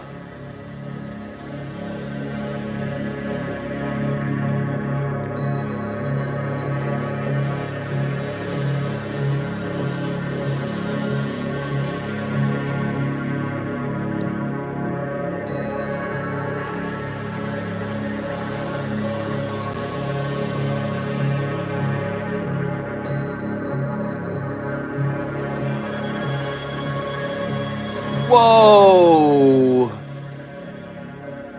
Whoa! Bill Ivamy gets it with Bob Feller. And I had no idea that Bob pitched at age 17. That's pretty young. I think Nuxhall was 16.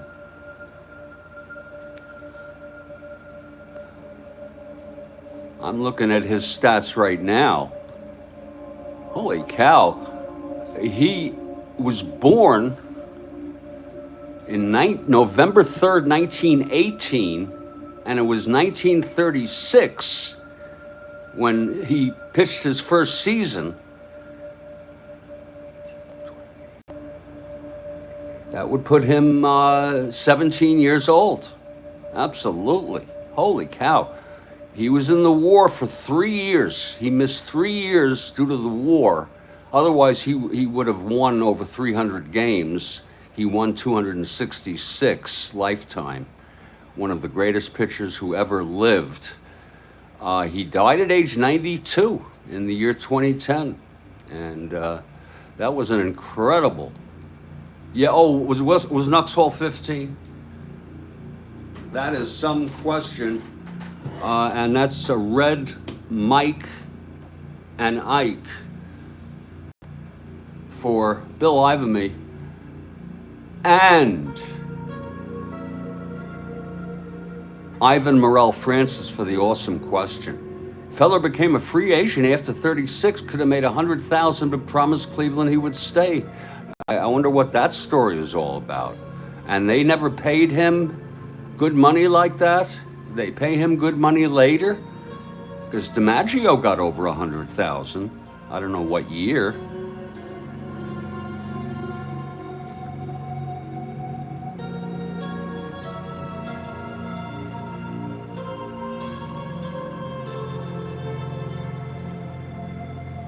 Okay.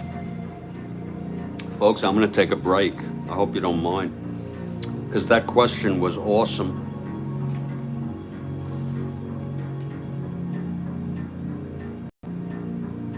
And just a little spacey and surreal. So let me collect myself. Yeah, well, yeah, that's a good question. Oh, it was illegal? Joel Harlan asked a good question. How did he become a free agent with the reserve clause? And would the answer be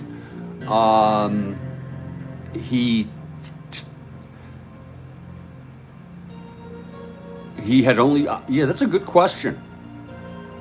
I'm going outside to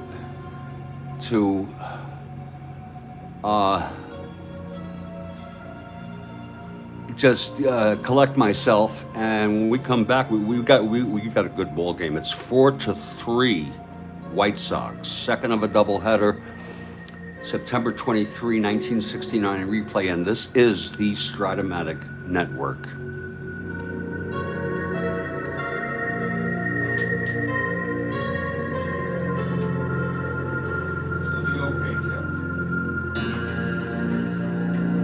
Just a little spacey.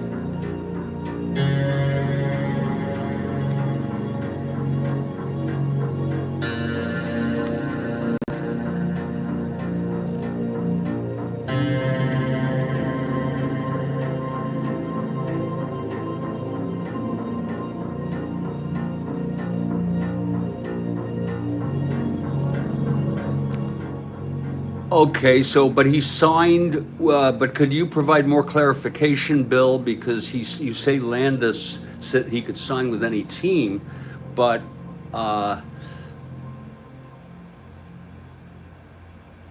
he signed with Cleveland. Now, how did he become a free agent? How exactly? Did he say he could sign after that year? Did he sign a 1-year contract or something? And then Landis said he could sign with any team? Is that what happened? I'll be right back.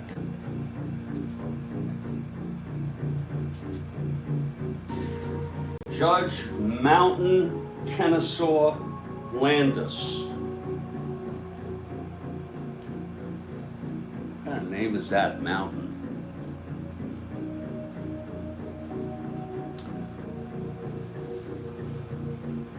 And why did he make that exception? I know why questions are not good, but what factors contributed to Judge Mountain Kennesaw Landis making that decision? I'll be back.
I have a question during the 7th inning stretch.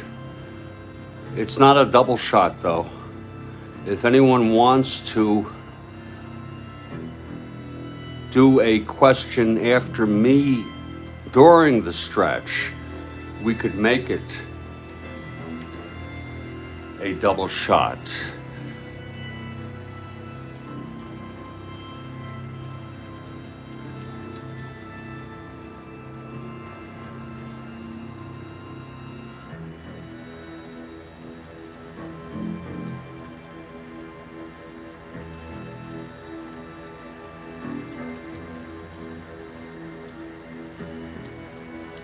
I think mine is kind of easy.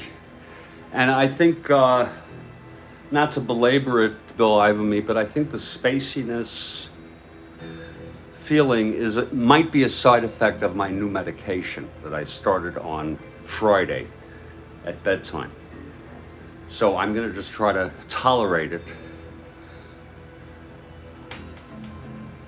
Oh, you got to go, Ivan. Okay.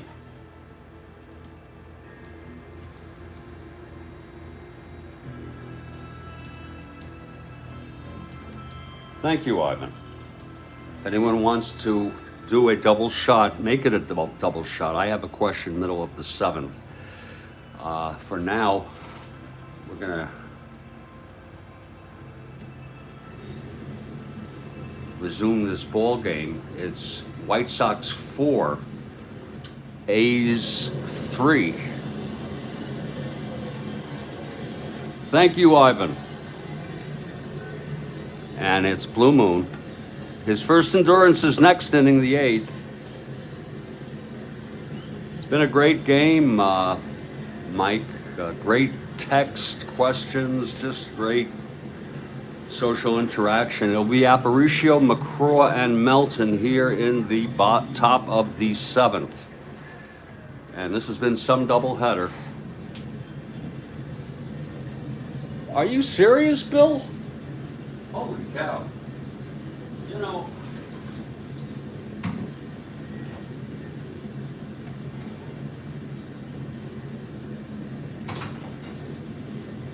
would it be correct to say that Feller did not ever play it?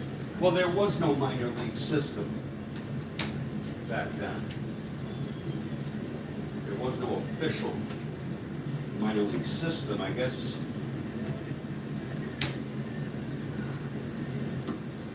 Some players might have played on semi-pro teams. Yeah, quite a guy. Wow. Here's Blue Moon now, trying to keep the A's in this ball game. They were independent, exactly. Here's Blue Moon, and the pitch to Aparicio. 2-11 right-handed, grounds it to first, and that's scooped up by Rudy, takes it to the bag for the first out, and Blue Moon has settled down here in what we might call the middle innings since he allowed the home run to Melton. Retiring 7 in order now. I guess it was sometime maybe in the 40s, late 40s, when farm systems, I think Branch Rickey was instrumental in starting an actual system where, I don't know, it was when he left St. Louis and went to Brooklyn. Here's McCraw now. Pitch from Odom, 2-2, right-handed, fly ball center. And oh, I am so sorry. Monday is under it, 2-away. Oh, when he was with the Cards? Oh, late 30s, that recent, wow. And I guess what did he do? Set up the Cards as one single team that decided to, I don't know what they did, buy the teams, the minor league teams, or otherwise connect them. So it's 2 outs, nobody on. Oh, Blue Moon has now retired 8 in order, and here's Melton, who homered. In fact, Melton's home run is the winning run in this ball game right now. I have a question in the middle of the 7th inning stretch, and it is, I think it's going to be quite easily answered. I'm more than glad to do a double shot with somebody. Here's Blue Moon now. The pitch to Melton. 2-9, and he struck him out. And that is the 4th for Blue Moon, and he has retired 9 in order. And he's looking good. Juan Pizarro was warming up in the 4th, but he backed down. And now we are in the 7th inning stretch.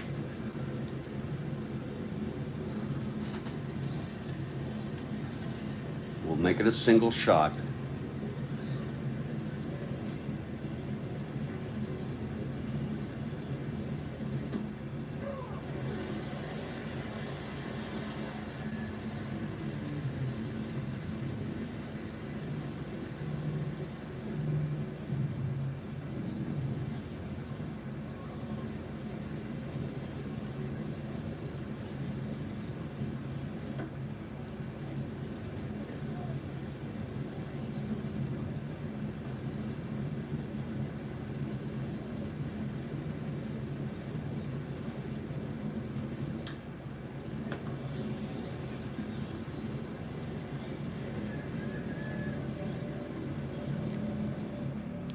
Wait for it now.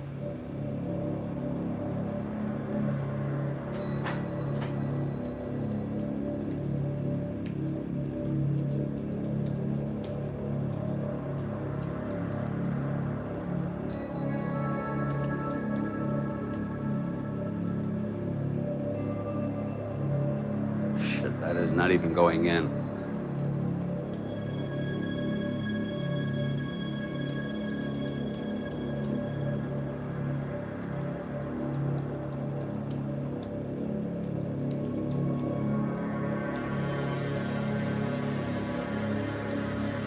Here it is. Who holds the record for most triples lifetime in Major League Baseball?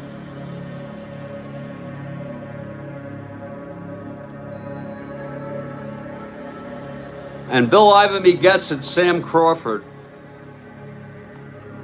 Demos had a good guess, Cobb. No, it's Sam Crawford. And I believe it was 319, but I'm going to look it up. It was Sam Crawford, the outfielder, Wahoo Sam, playing for the Tigers, same team. And he had 309. Oh, wait, triples. He consistently had lots of triples and played 19 years. I don't know who's second or anything like that. I didn't know he was Sad Sam. I think there's a good interview with him by Lawrence Ritter. Is Sam Crawford in the Hall of Fame? I think he should be.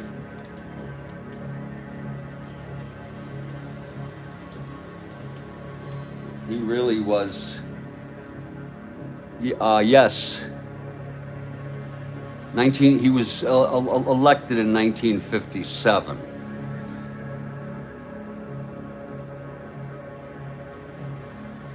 And he was one hell of a ball player.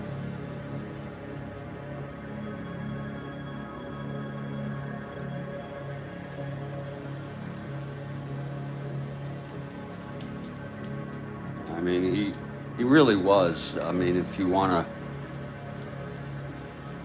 I'm going to just take a quick perusal here in terms of his lifetime stats. 19 seasons, actually he started with the Reds, played 4 years, then the Tigers. He was a 309 lifetime hitter. He had 2,961 hits. So he fell short by 3,000 by 39 hits. He retired at age 37. So it's a little, you wonder, did he not think it was 1917 when he retired? He was a dead ball or a player, did 3,000. Hello, Kenyon. He lived a long time. Maybe it wasn't. Yeah, he was in glory of their times. I believe the audio interview is on YouTube, but I'm not certain.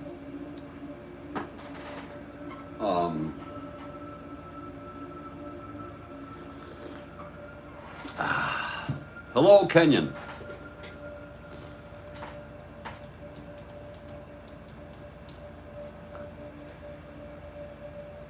Well, that's strange, Bill. What? No one would sign him? I'd have to go look again. But it always gives you something to look at in the future. Blue Moon Billy Wynne coming out for his first endurance inning. The winner of record thus far in this ball game. It's 4-3. White Sox here in this second game of a doubleheader.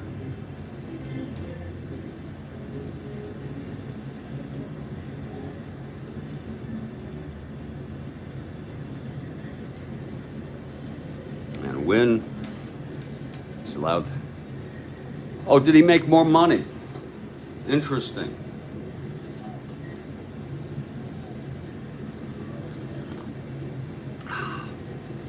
Okay, A's down by 1. It's going to be Monday, Rudy and Duncan. And then Odom. Bottom of the 7th. Here's Monday now. Monday, 1 for 2, doubled, left on in the second. Here's Wynne, the windup and the pitch. To Monday, 5-7 left-handed, grounds to second, X.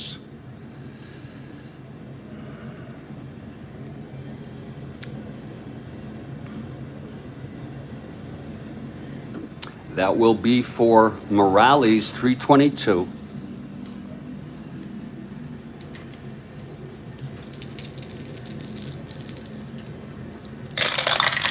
E22, 16-3. He gets it on a G1. Morales E22, 6-11-12. Oh, and he boots it. Oh, my. It's a G1 E1. Morales an E22 on a 6-11-12.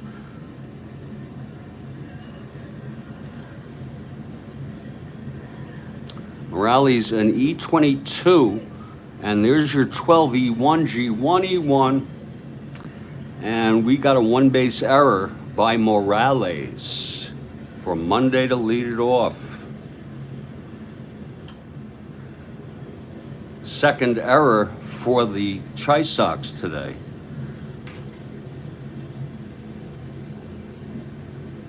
Oh, really?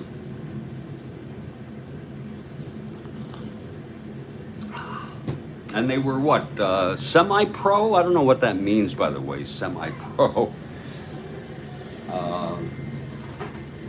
Rival league. Okay, Monday is on. He's a 1-18, 1-18 with Wynne, 1-16 with a lead. He will be held.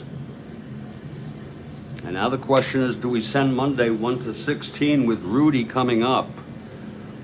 And we're going to just follow the pattern we have followed thus far. Rudy was really something in the first game. He hit the home run to tie the ball game in the ninth and was 2 for 6. The question is, do we game the system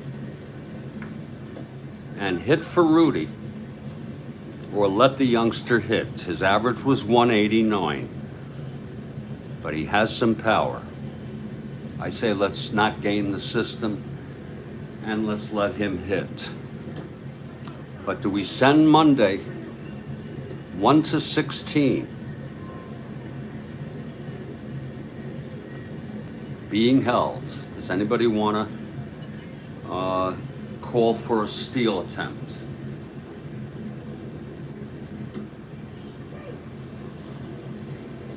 Okay. Send Monday. Joe Horland says send Monday. We're going to send Monday. 1-16, if I'm not mistaken, with Joe Rudy.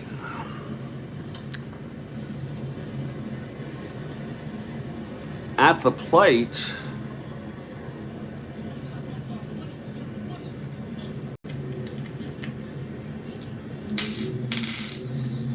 Here's Wynne now. The pitch to Rudy. There he goes. And he is safe. Monday has stolen second base. Good call by Joel Horland. Monday with a stolen base. You know, I've always liked Monday.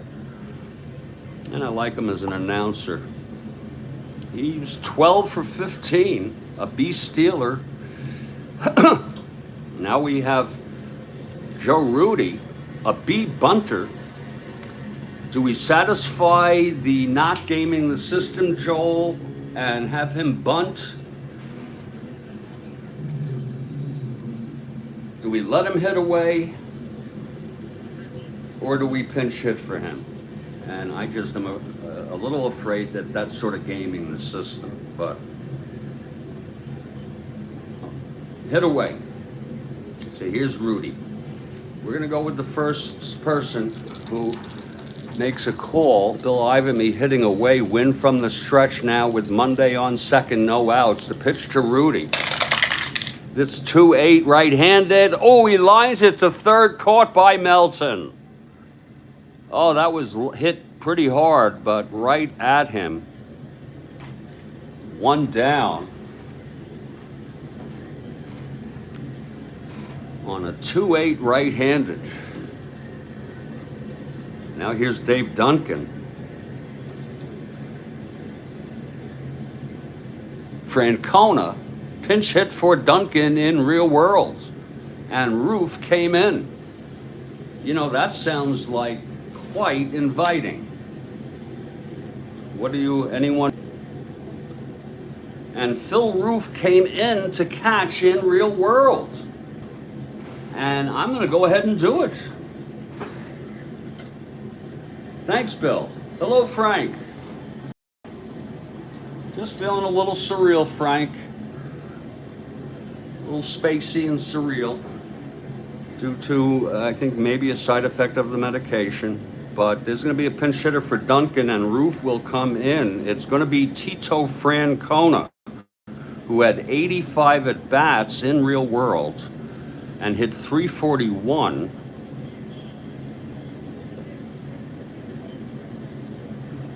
And pinch hit for Duncan in real world in this game. And you can go look at it. It's funny, Duncan had no at-bats, but he scored a run. He walked twice, so it was late in the game, or in the middle of the game.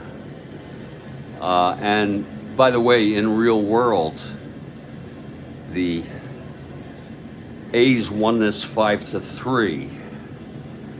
Here's Francona. It's going to be Roof, the new catcher, a 2-0 E5. And depending on if Odom comes in, Odom would end up being a 0. We'll just put that in for that. And here's Francona now with a runner on second, 1 out.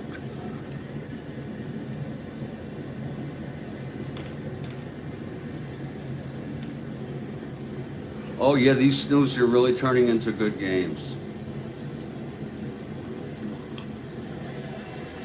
The first game of this double was arguably the best game I ever played when you combine strategy, outcomes, and all sorts of things. Okay, here's Wynne from the stretch, facing Francona, left-handed hitter, with Monday on second and the pitch.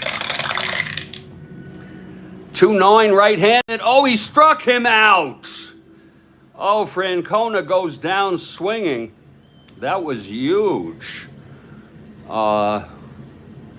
And I say let's let Blue Moon hit. He struck out swinging. I'm going to propose it. He's an 8 NL with 2 outs. He is 1 for 2, singled on his own, off his own card. And I would like to see if anybody wants to veto that. It's only the bottom of the 7th, and he has retired 9 in order. 9 in order. Okay, Bill Ivamy agrees. That's all I needed, one agreement. First one who comes in. I respect all of your opinions. So we're letting Blue Moon step up to the plate. 2 outs, Monday on second. Here's Wynne. And the pitch to Blue Moon. Oh, it's 111, grounded to first. Infield isn't in or back or anything, and it will be McCraw taking it to the bag, and the side is retired. So Monday, stranded on second after reaching on the error by Morales and then stealing second. And then Wynne gets out of it with full endurance. And we're heading to the top of the 8th. What a ball game. Rudy Giuliani has been disbarred as an attorney in New York.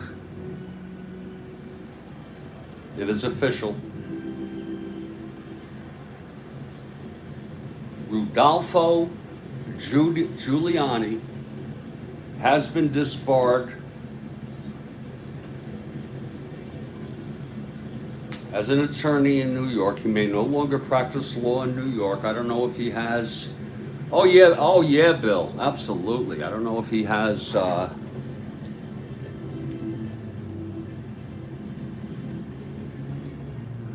Wynne is the winner of record in this ball game, and here's Blue Moon now. He's a 0 steal quotient. And we're going to move to the top of the eighth. Of all the people, I don't want to get political, but of the people who have gone down in the Trump camp, he has fallen, I think, the furthest.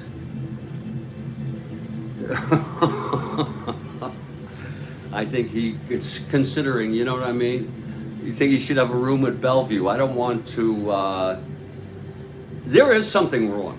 There is definitely something wrong. I can't diagnose it, you know, but there's definitely something wrong. And it may be something with cognitive impairment, because it almost seems to be of a delusional order.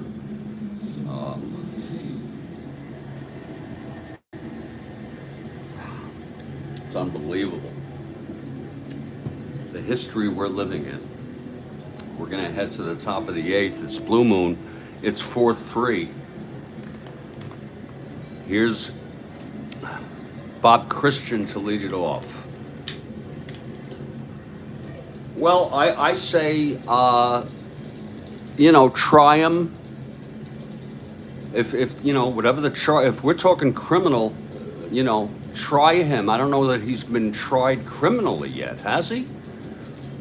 I think he has been tried for civil suit for fraud, for defamation. But if there is criminal, try him, and if he's found guilty, yes, send him to jail, and we'd be more than glad to have him have a psychiatric evaluation. And I'm serious. We can't put every person in a psychiatric hospital, and you know, unless he gets it on insanity. I know our jails are overcrowded with persons with mental illness, you know, and that's been a problem. Okay, here's Blue Moon facing Christian to lead it off. Yeah. Oh, yeah. And the pitch to Christian. 6-11 right-handed, grounds it to third for Bando. Over to Rudy, one away. It's been quite a ball game. Now Dwayne Josephson is the batter. Been quite a ball game.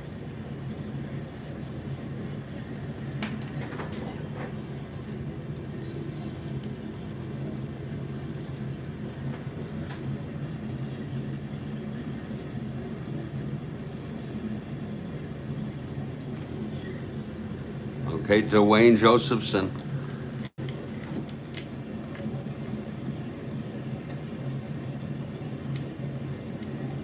For some reason, Don Pavlitic came in to catch and had one at bats for Josephson in real world in this game. I don't see that he pinch hit, but he replaced him. And Pavlitic is really, well, he has more power. And that might be an interesting thing to do here.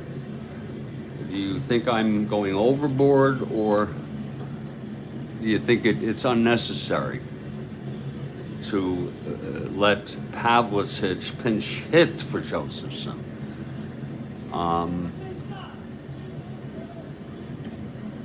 With a lead, with a 4-3 lead, is that overdoing it? And also, Woody held pinch hit for Angel Bravo in this game. And again, remember though, the A's were winning this game. It was actually they had a 4-3 lead, and after 5.5, the White Sox,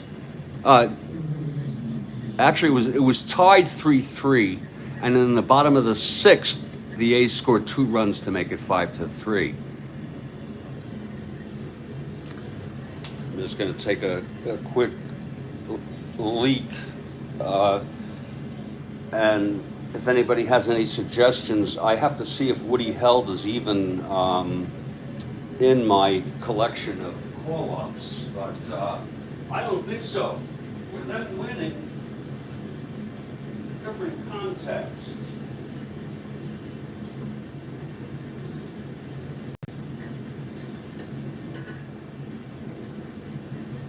Josephson has been catching Wynne. Why break that up? He's called a good game. I think we'll let Josephson go ahead and hit.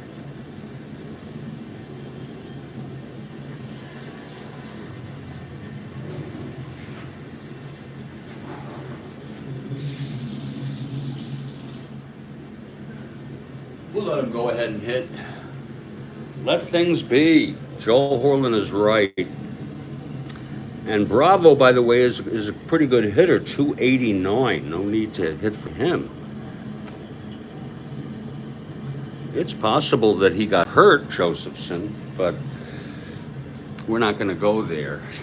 Okay, here's Blue Moon, 1 out, nobody on. Be the top of the order for Oakland, bottom of the 8th. 4-3 Chisox, Blue Moon, and the pitch. 2 Josephson, 6-8, right-handed, walked him. He walks his share of batters. That's his 5th walk today. Blue Moon had 112 in 231 innings. So that's like, you know, almost 4.5 every 9 innings. Oh, did he have a great 70 card? So it's Josephson on first, not being held, and here's Angel Bravo with 1 out. He'll hit away. This is Blue Moon's first endurance inning. Pizarro up again, warming. Here's the pitch to Bravo. He pitched in the game in real world. 1-4 right-handed, pops it up to second. It's Kubiak. 2 outs. And here's Rich Morales. 2 outs, Josephson on first. That was the first base runner since the 5th.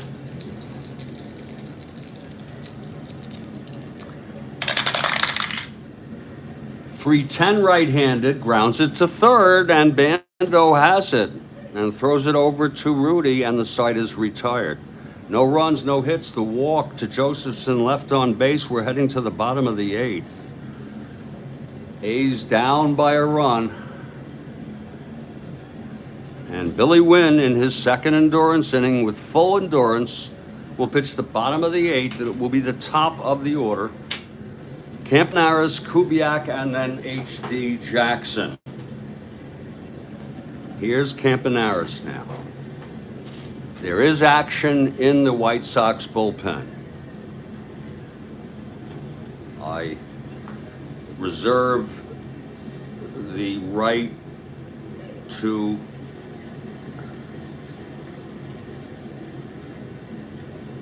not say who it is.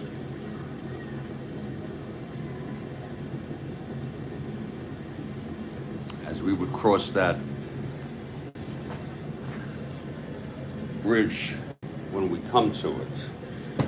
Whoops, sorry about that.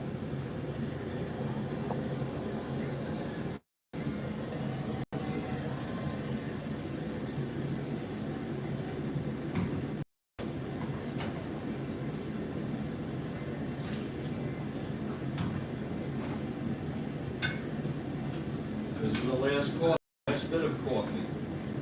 Been a lot of coffee.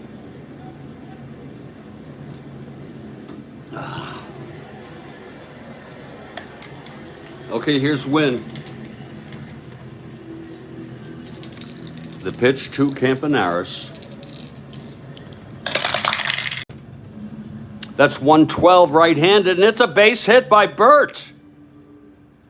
Burt singles to center. A leadoff single by Burt Campaneris on a 112 right-handed. Wynne is a 0 quotient. That's going to make him 1-17. Automatically gets the lead. Will be held. 1-17. I say send him. Bill, I will check. Let me check now for you since this happened. Okay, I think because Wood would be the question. Wood pitched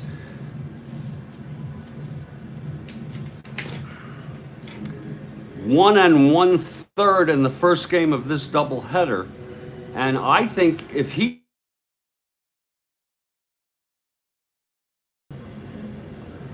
robocalls, he pitched 1 1/3 in the first game of this doubleheader, which would be the same day. And it's kind of hard to reconcile. If he didn't pitch on the 22nd, I think it would be fair to use him. If he did, no problem for, but, yeah, okay. No problem for Wilbur. Okay, well, Wilbur was available for this game, so even if he pitched on the 22nd, he should be available. We'll check anyway. And if anybody is calling for him to be removed, Wynne, but he's got the lead. Let me just check on the 22nd here. I don't know if they even played. I'm checking right now.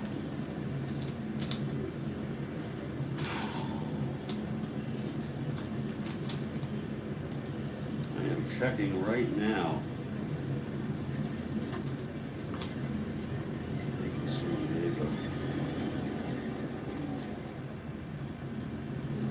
They did not even play. They did not even play. And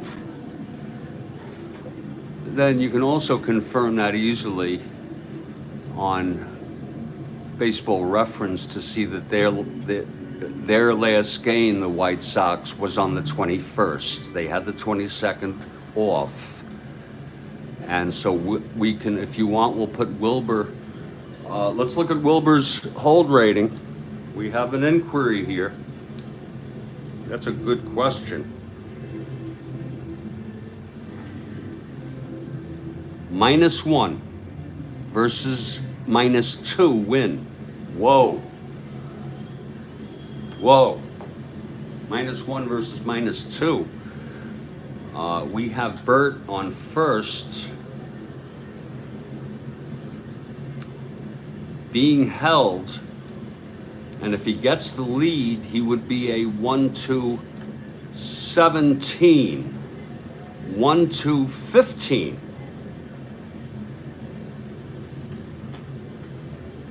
He'd be a 1-16 with Wood.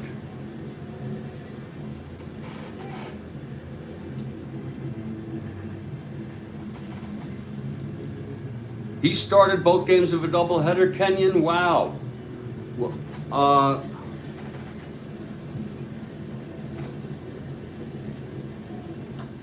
Okay, we'll follow what he's doing here. Wynne. Here's Ted Kubiak at the plate. Campanaris again, 1-19, being held. He's gonna go if he gets the lead. 2-6 and 11, he would be a 1-17. He'd just be a 1-17 actually, because Wynne is a 0. Am I right? 1-17.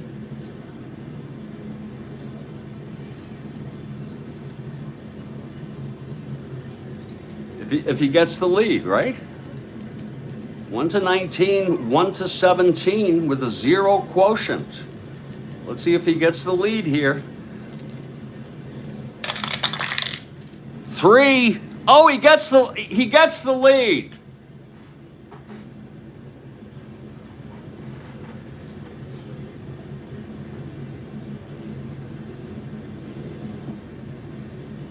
We will send Bert. Okay, Kenyon will go with you. 1-17. Here's Wynne. The pitch to Kubiak. Whoops, so sorry. And he's safe.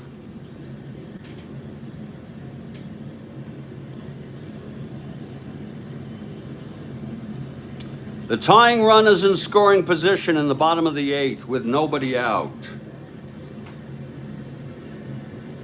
Kubiak at the plate. Kubiak switch hitter. Jackson, Hot Dog Jackson left-hander. Is this the time to bring in Wilbur? Is this the time to bring in Wilbur? That is the question.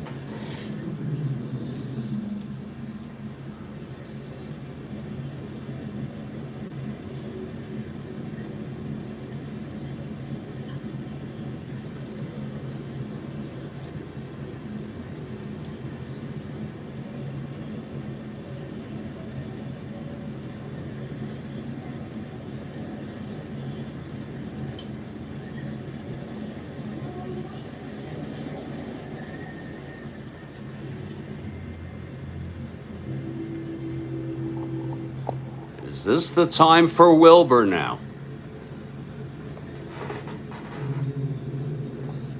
It's a simple question.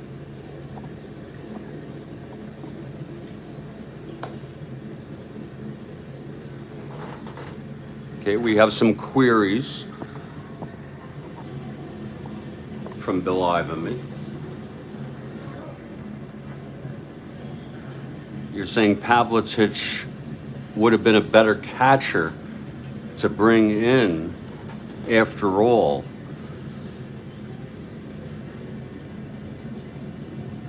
He's a +2. So actually it would have been better. It was an 8 anyway. He's a +2. And we're going to bring, I think what I'm hearing from Bill Ivanme is, you say Woody. Yeah, he's calling for Wood to come in, and we will do so. The only thing I want to point out to you is Wood has to stop this because he's due up next inning. It didn't matter. Bill Ivanme, he would be due up next inning. And they really have like nobody.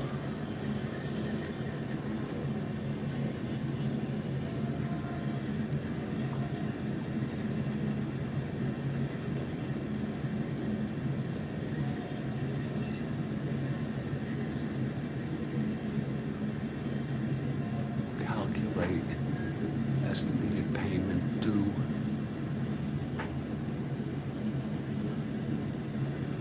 Oh, I'm so glad that this guy got back to me. So nice of him. God.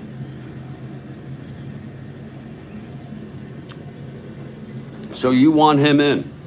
Because if Wilbur for some reason causes problems, and Wynne has a 4.06 ERA. Wood is 3.01, and he's been erratic. They have really nobody.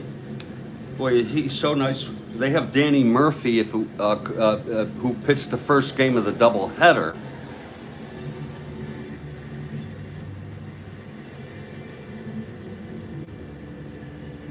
Oh, we'll get to that. And I'm not sure it would be appropriate, but they don't have anybody. I could look at the call-ups, but they don't have anybody.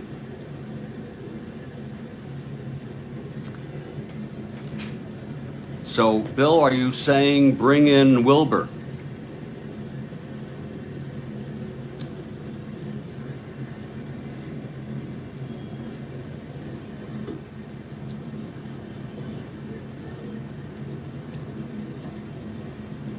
Are we bringing Wilbur in?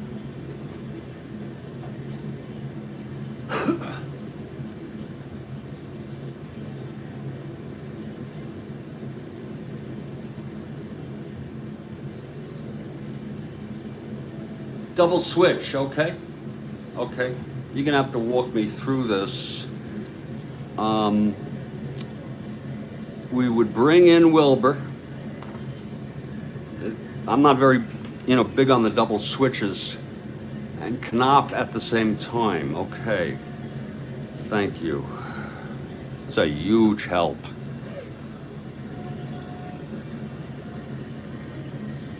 Wynne pitched 7. He allowed 1, 2, 3, 4, 5 hits. He walked 1, really pitched good baseball, I think, overall. Walked 4, and has allowed 3 runs thus far. 1 of them unearned, 2 earned. And in the 9th, what we're talking about, if I'm following him correctly, is Knop. Who will be in the 9th position? Knop? Bobby Knop?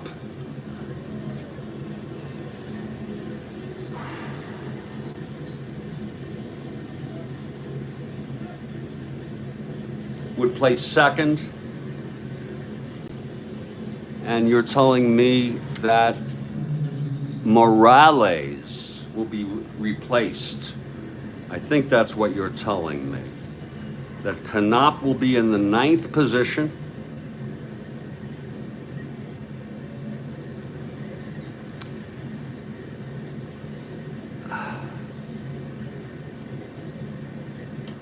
And Morales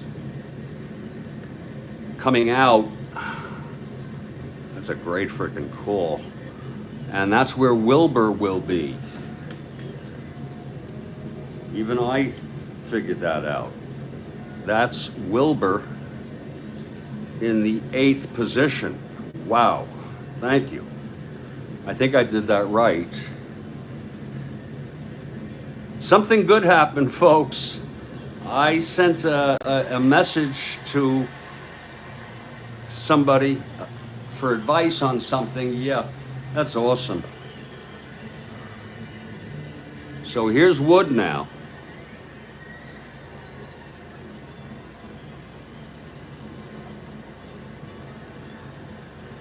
And we haven't noted that Morales, you don't have to worry about it, but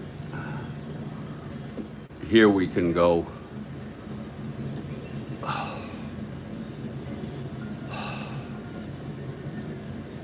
That, in fact, Morales is Knop coming in right now to play second base? Is he coming in right now?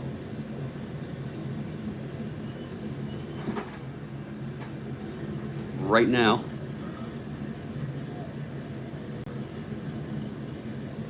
Okay. Thank you. You see how good you make it?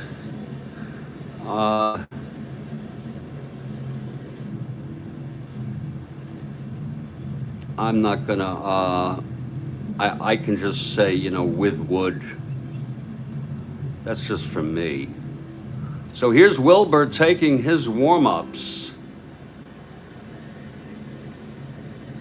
And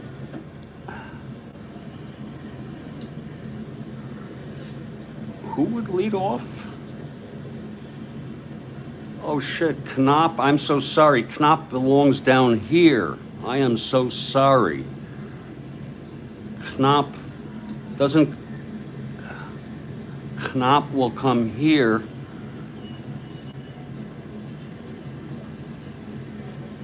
And Wood will be 8th. I am so sorry. Boy, what a nice guy.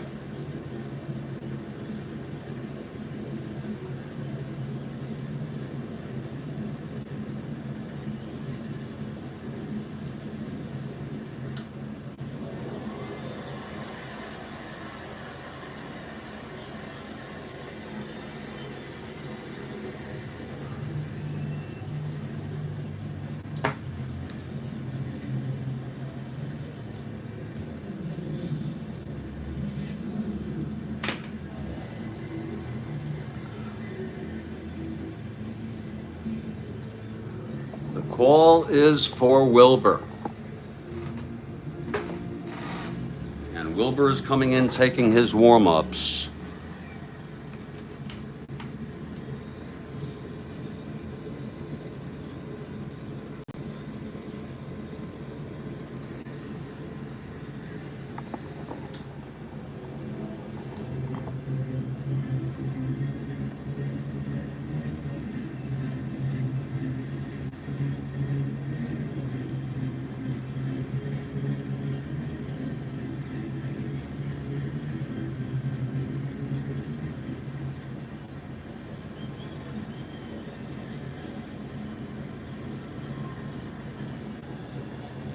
And here we go. Ted Kubiak, a 249 hitter.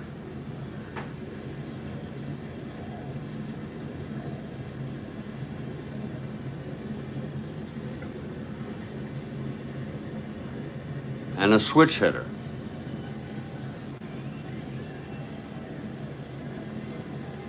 Well, that show was kind of ridiculous.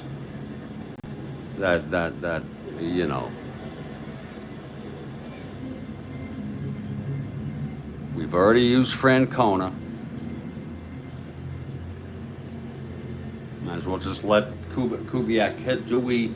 He's a C bunter. Just let him hit away. Hot Dog Jackson on deck.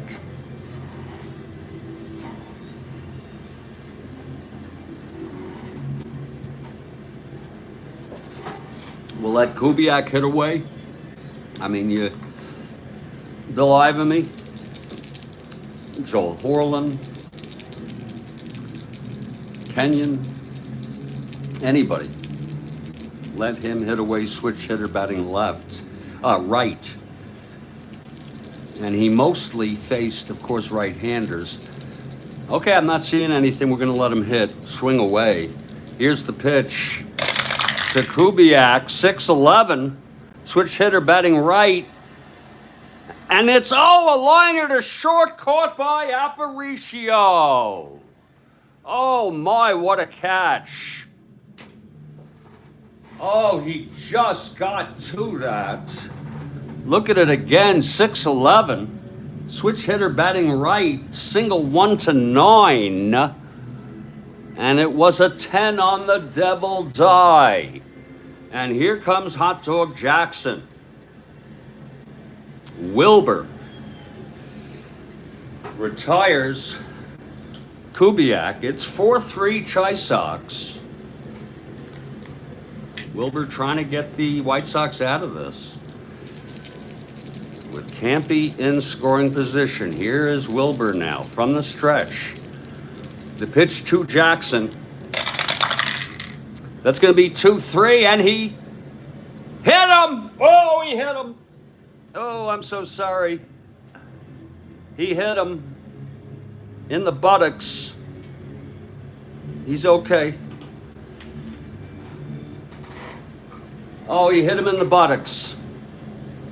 It was a 2-3 left-handed, and Jackson tried to turn away from it, but he turned into the plate. It does set up the double play, first on second, one out. Here's Bando now. Infield back, of course. That was a good place if you're going to get hit. Bando hit the 2-run home run. He had the sacrifice fly. He's knocked in all 3 runs for the A's today. First on second, one out. Wilbur. And the pitch to Bando. 3-4. Left-handed hit deep. Goodbye. 3-run home run, Sal Bando. It is a 6-4 ball game. A 3-run home run by Sal Bando. And Wilbur is now the loser of record. Whoa. 1, 2, 3, 6 runs batted in for Bando. It hit him in the right butt cheek.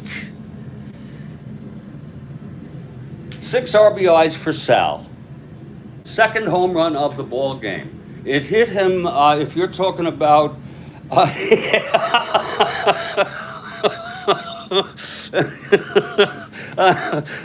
Strat-O-Matic is amazing, isn't it? It's a 6-4 ball game.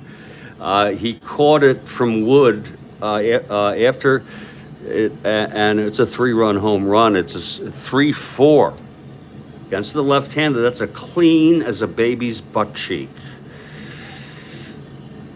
Okay, that's a clean butt cheek home run. 6 runs batted in for Bando. It's 1 out. There's nobody on. That's the good news for Chicago. And I say,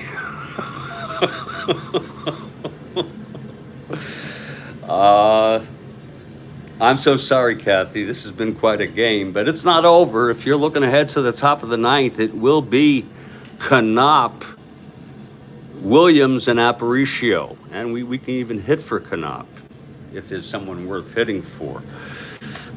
Still only 1 out. Here's Brooks now. And the fans are going crazy. White Sox won the first of this double 2-1 in a just arguably... we have Juan Pizarro warming. He pitched in this game in real world. Juan Pizarro, if that's okay with you. Where the hell is he? I think I put him away because... Hold on. Let me just make sure I didn't put him away.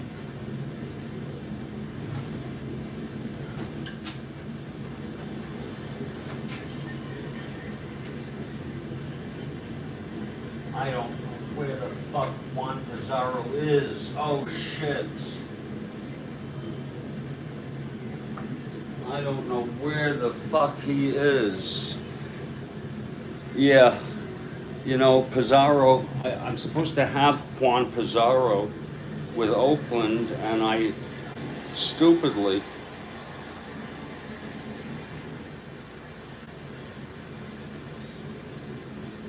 put him somewhere. God damn. He was traded. Does anyone remember who he was traded to? Was it Cleveland?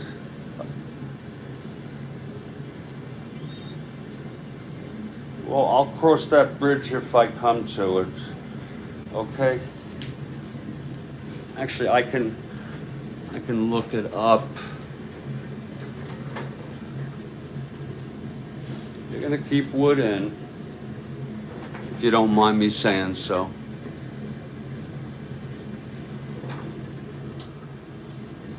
Oh yeah. Odom has been amazing. Juan went from the Red Sox to Cleveland. What the hell is he doing? And then Oakland. Okay, yes. So I probably put him with Cleveland or the Red Sox, but I will go there if and when Cleveland or the Red Sox. I don't know why I don't have them. Yeah, I'm gonna just check real quick. I'm really surprised.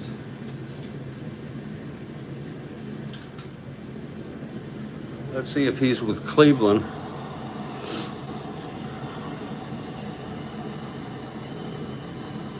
You pesky little...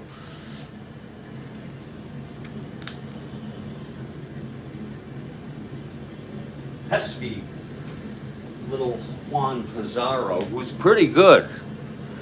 And he pitched in this game in the real world, so he's warming. And here's Wilbur with 1 out, nobody on, and Bobby Brooks at the plate.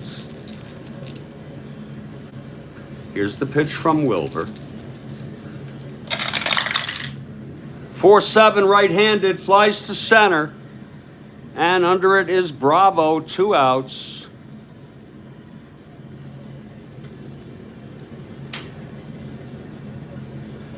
We talk about a doubleheader of great baseball. Those of you who saw the first game It's just unbelievable. Yeah, he's on the A's. Pitched in this game in real world. And Pizarro got the win. Blue Moon went only 4 innings. Pizarro came in, pitched the last 5 innings, got the win. Here's Monday now. 6-4 Oakland. And the pitch, 2-8, struck him out. And the side is retired. But what damage has already been done? 3 runs on a 3-run home run by Sal Bando. And after 8, it's Oakland 6, Chicago 4, and here comes Blue Moon. Knopp is a 224 hitter. I am going to take what I think is a well-deserved break for about 2 to 3 minutes, folks. We've gone this far. Please let me just get my head together. And the question is, do we hit for Knopp? And I say it might be a good idea. You got, against the right-hander Blue Moon, you have Pavlitic. Ed Herman is a left-handed hitter, 231. Pete Ward is a left-handed hitter, 246. Gail Hopkins is a left-handed hitter.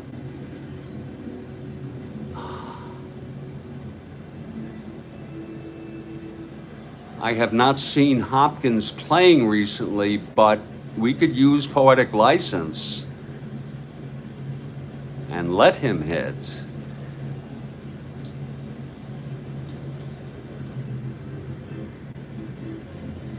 We have Ron Hansen. He's a right-handed hitter. Buddy Bradford, a right-handed hitter. Carlos May is absolutely not available. And Ken Berry. I'm going to let all of you ponder this. If anybody knows, Pavlitic definitely, these are left-handed hitters, and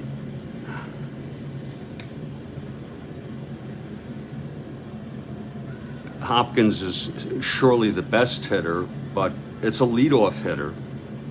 A home run. He's got power, Pavlitic, and he did play in this ball game. So my candidate would be Pavlitic, but I'm willing to be vetoed. I'm willing to be vetoed. These are right-handers.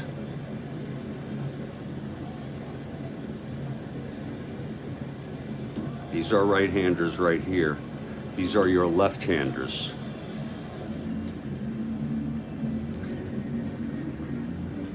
And I will be back in just a couple minutes. This has been an incredible game. 6-4. I am so glad this guy got back to me by email. He's a great guy. My name is Jeffrey Guterman, and this is the Strat-O-Matic Network. I'll be back in 2 to 3.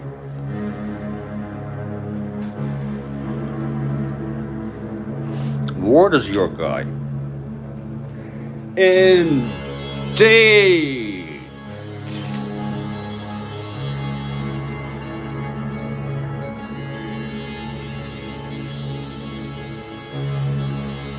Oh, frickin' indeed. Bando, 6 runs batted in.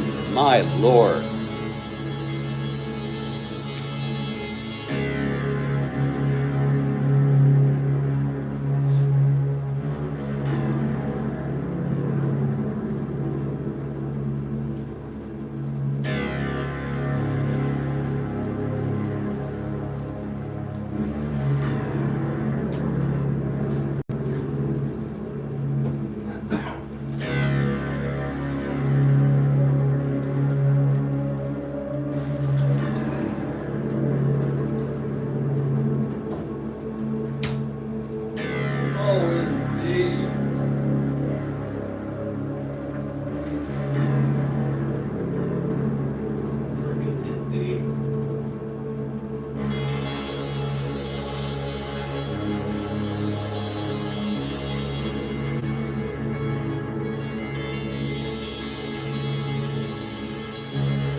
If the Chicago White Sox are fortunate enough to tie or go ahead in this ball game, Ron Hansen would be the new second baseman.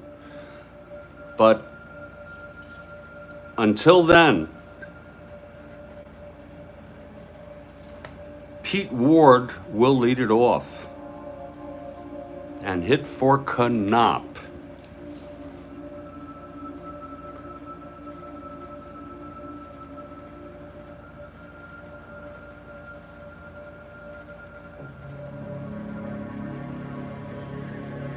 Blue Moon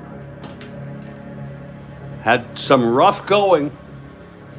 Even though those three runs were unearned, he contributed to it.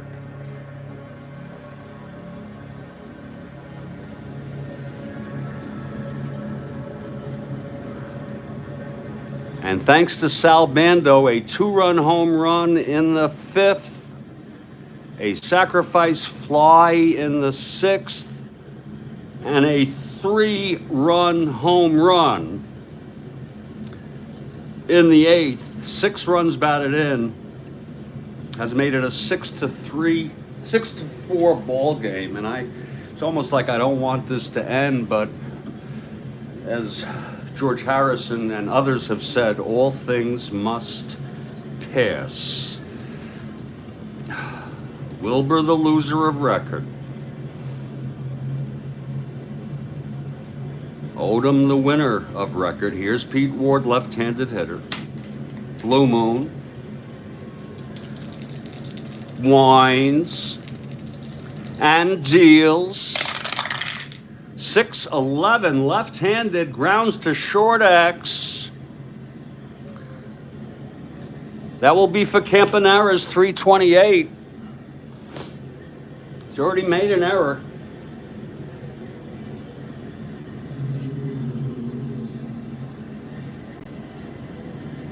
Campanera's 328.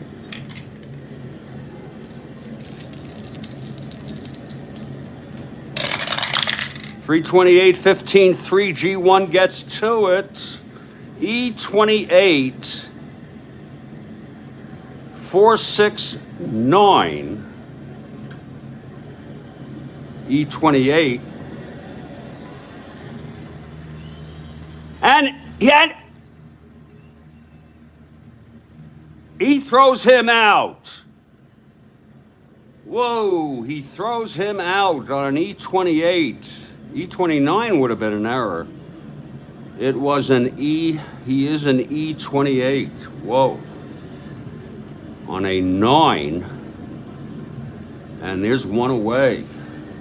Ward is retired.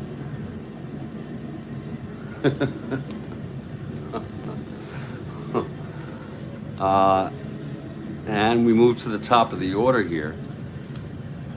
Walt Williams.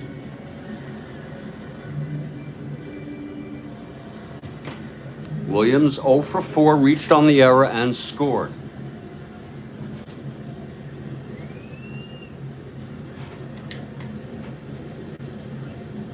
What's that now? Knopp is playing, isn't Knopp playing second for Morales? Oh, wait a minute, what's going on here? Oh!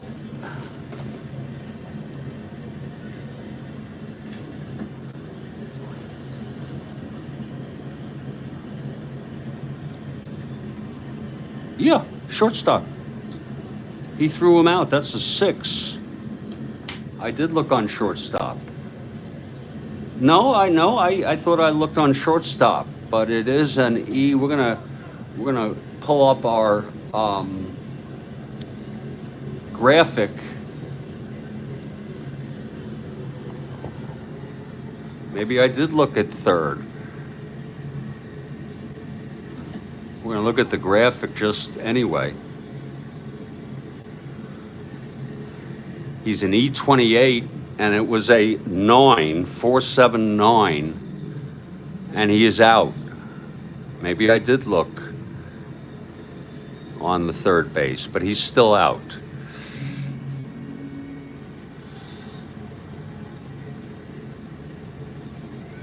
Maybe I did. Can't hurt to double check.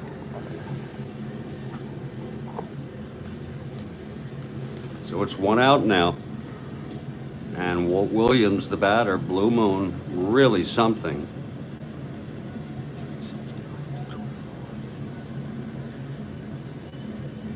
Has retired 13 of the last 14 batters.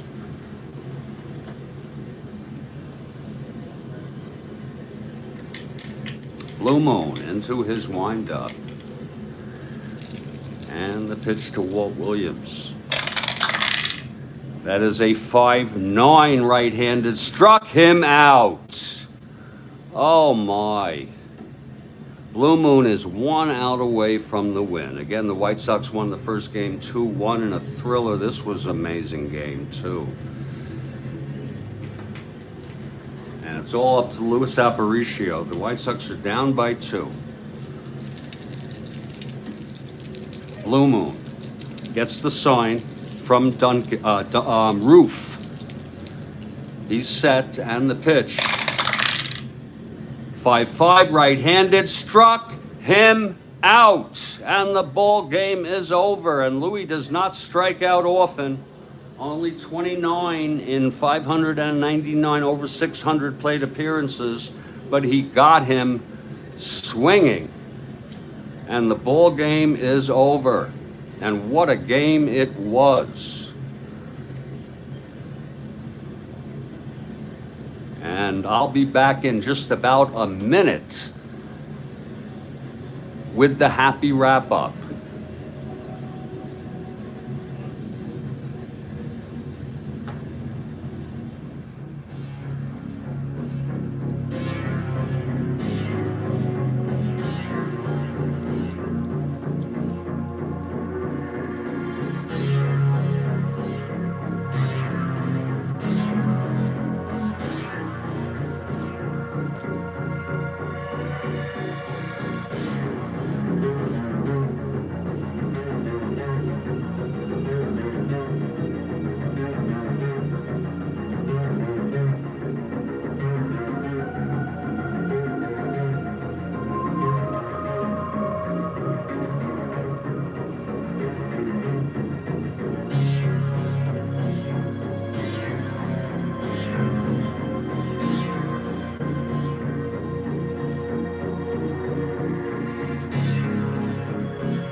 Well, there we have it, folks. Thank you very much, Kathy Harden.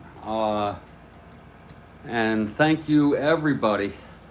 The final score, Oakland A's 6, Chicago White Sox 4. White Sox led all the way 4-2. Then it was 3-0 on 3 unearned runs allowed by Odom, if you will. It was then 3-2 on Bando's 2 home run. Then a home run by Melton made it 4-2.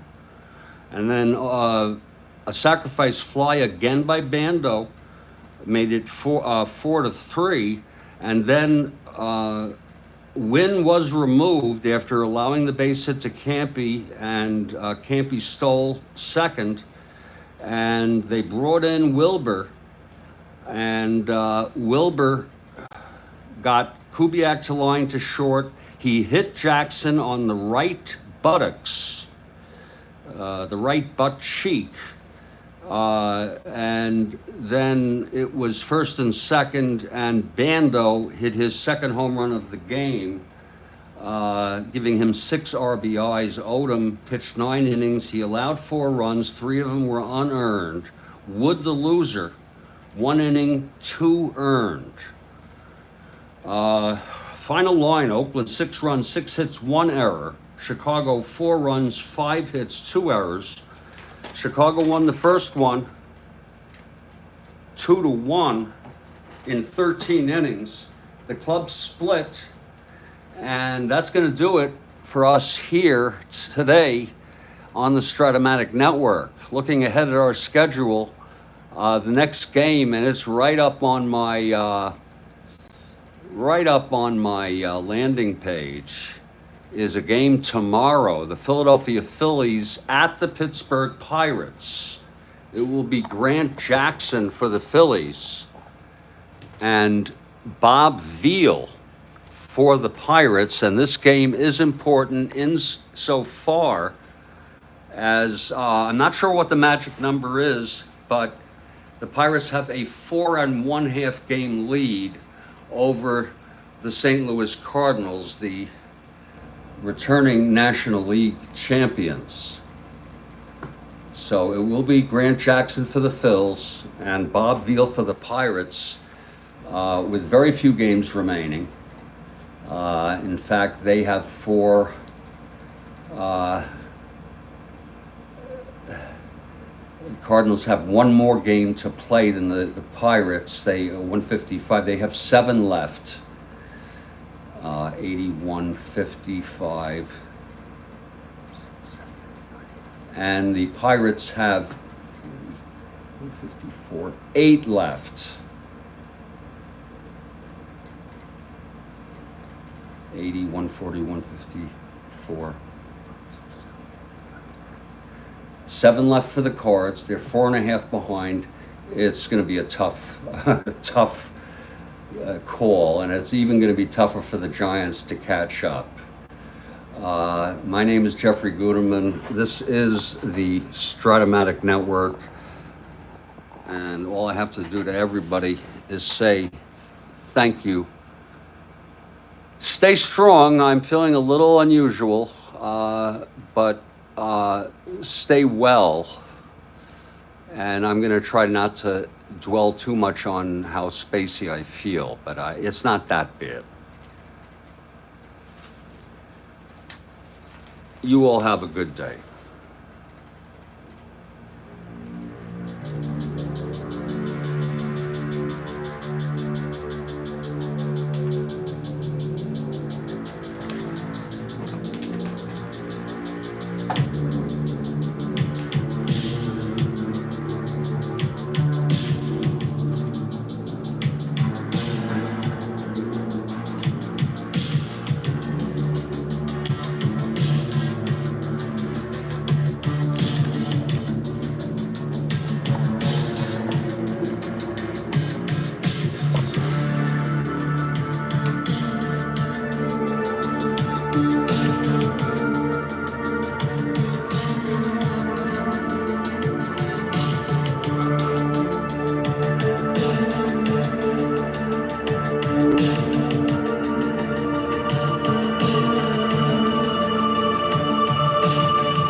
Catch you all later. Thank you very much.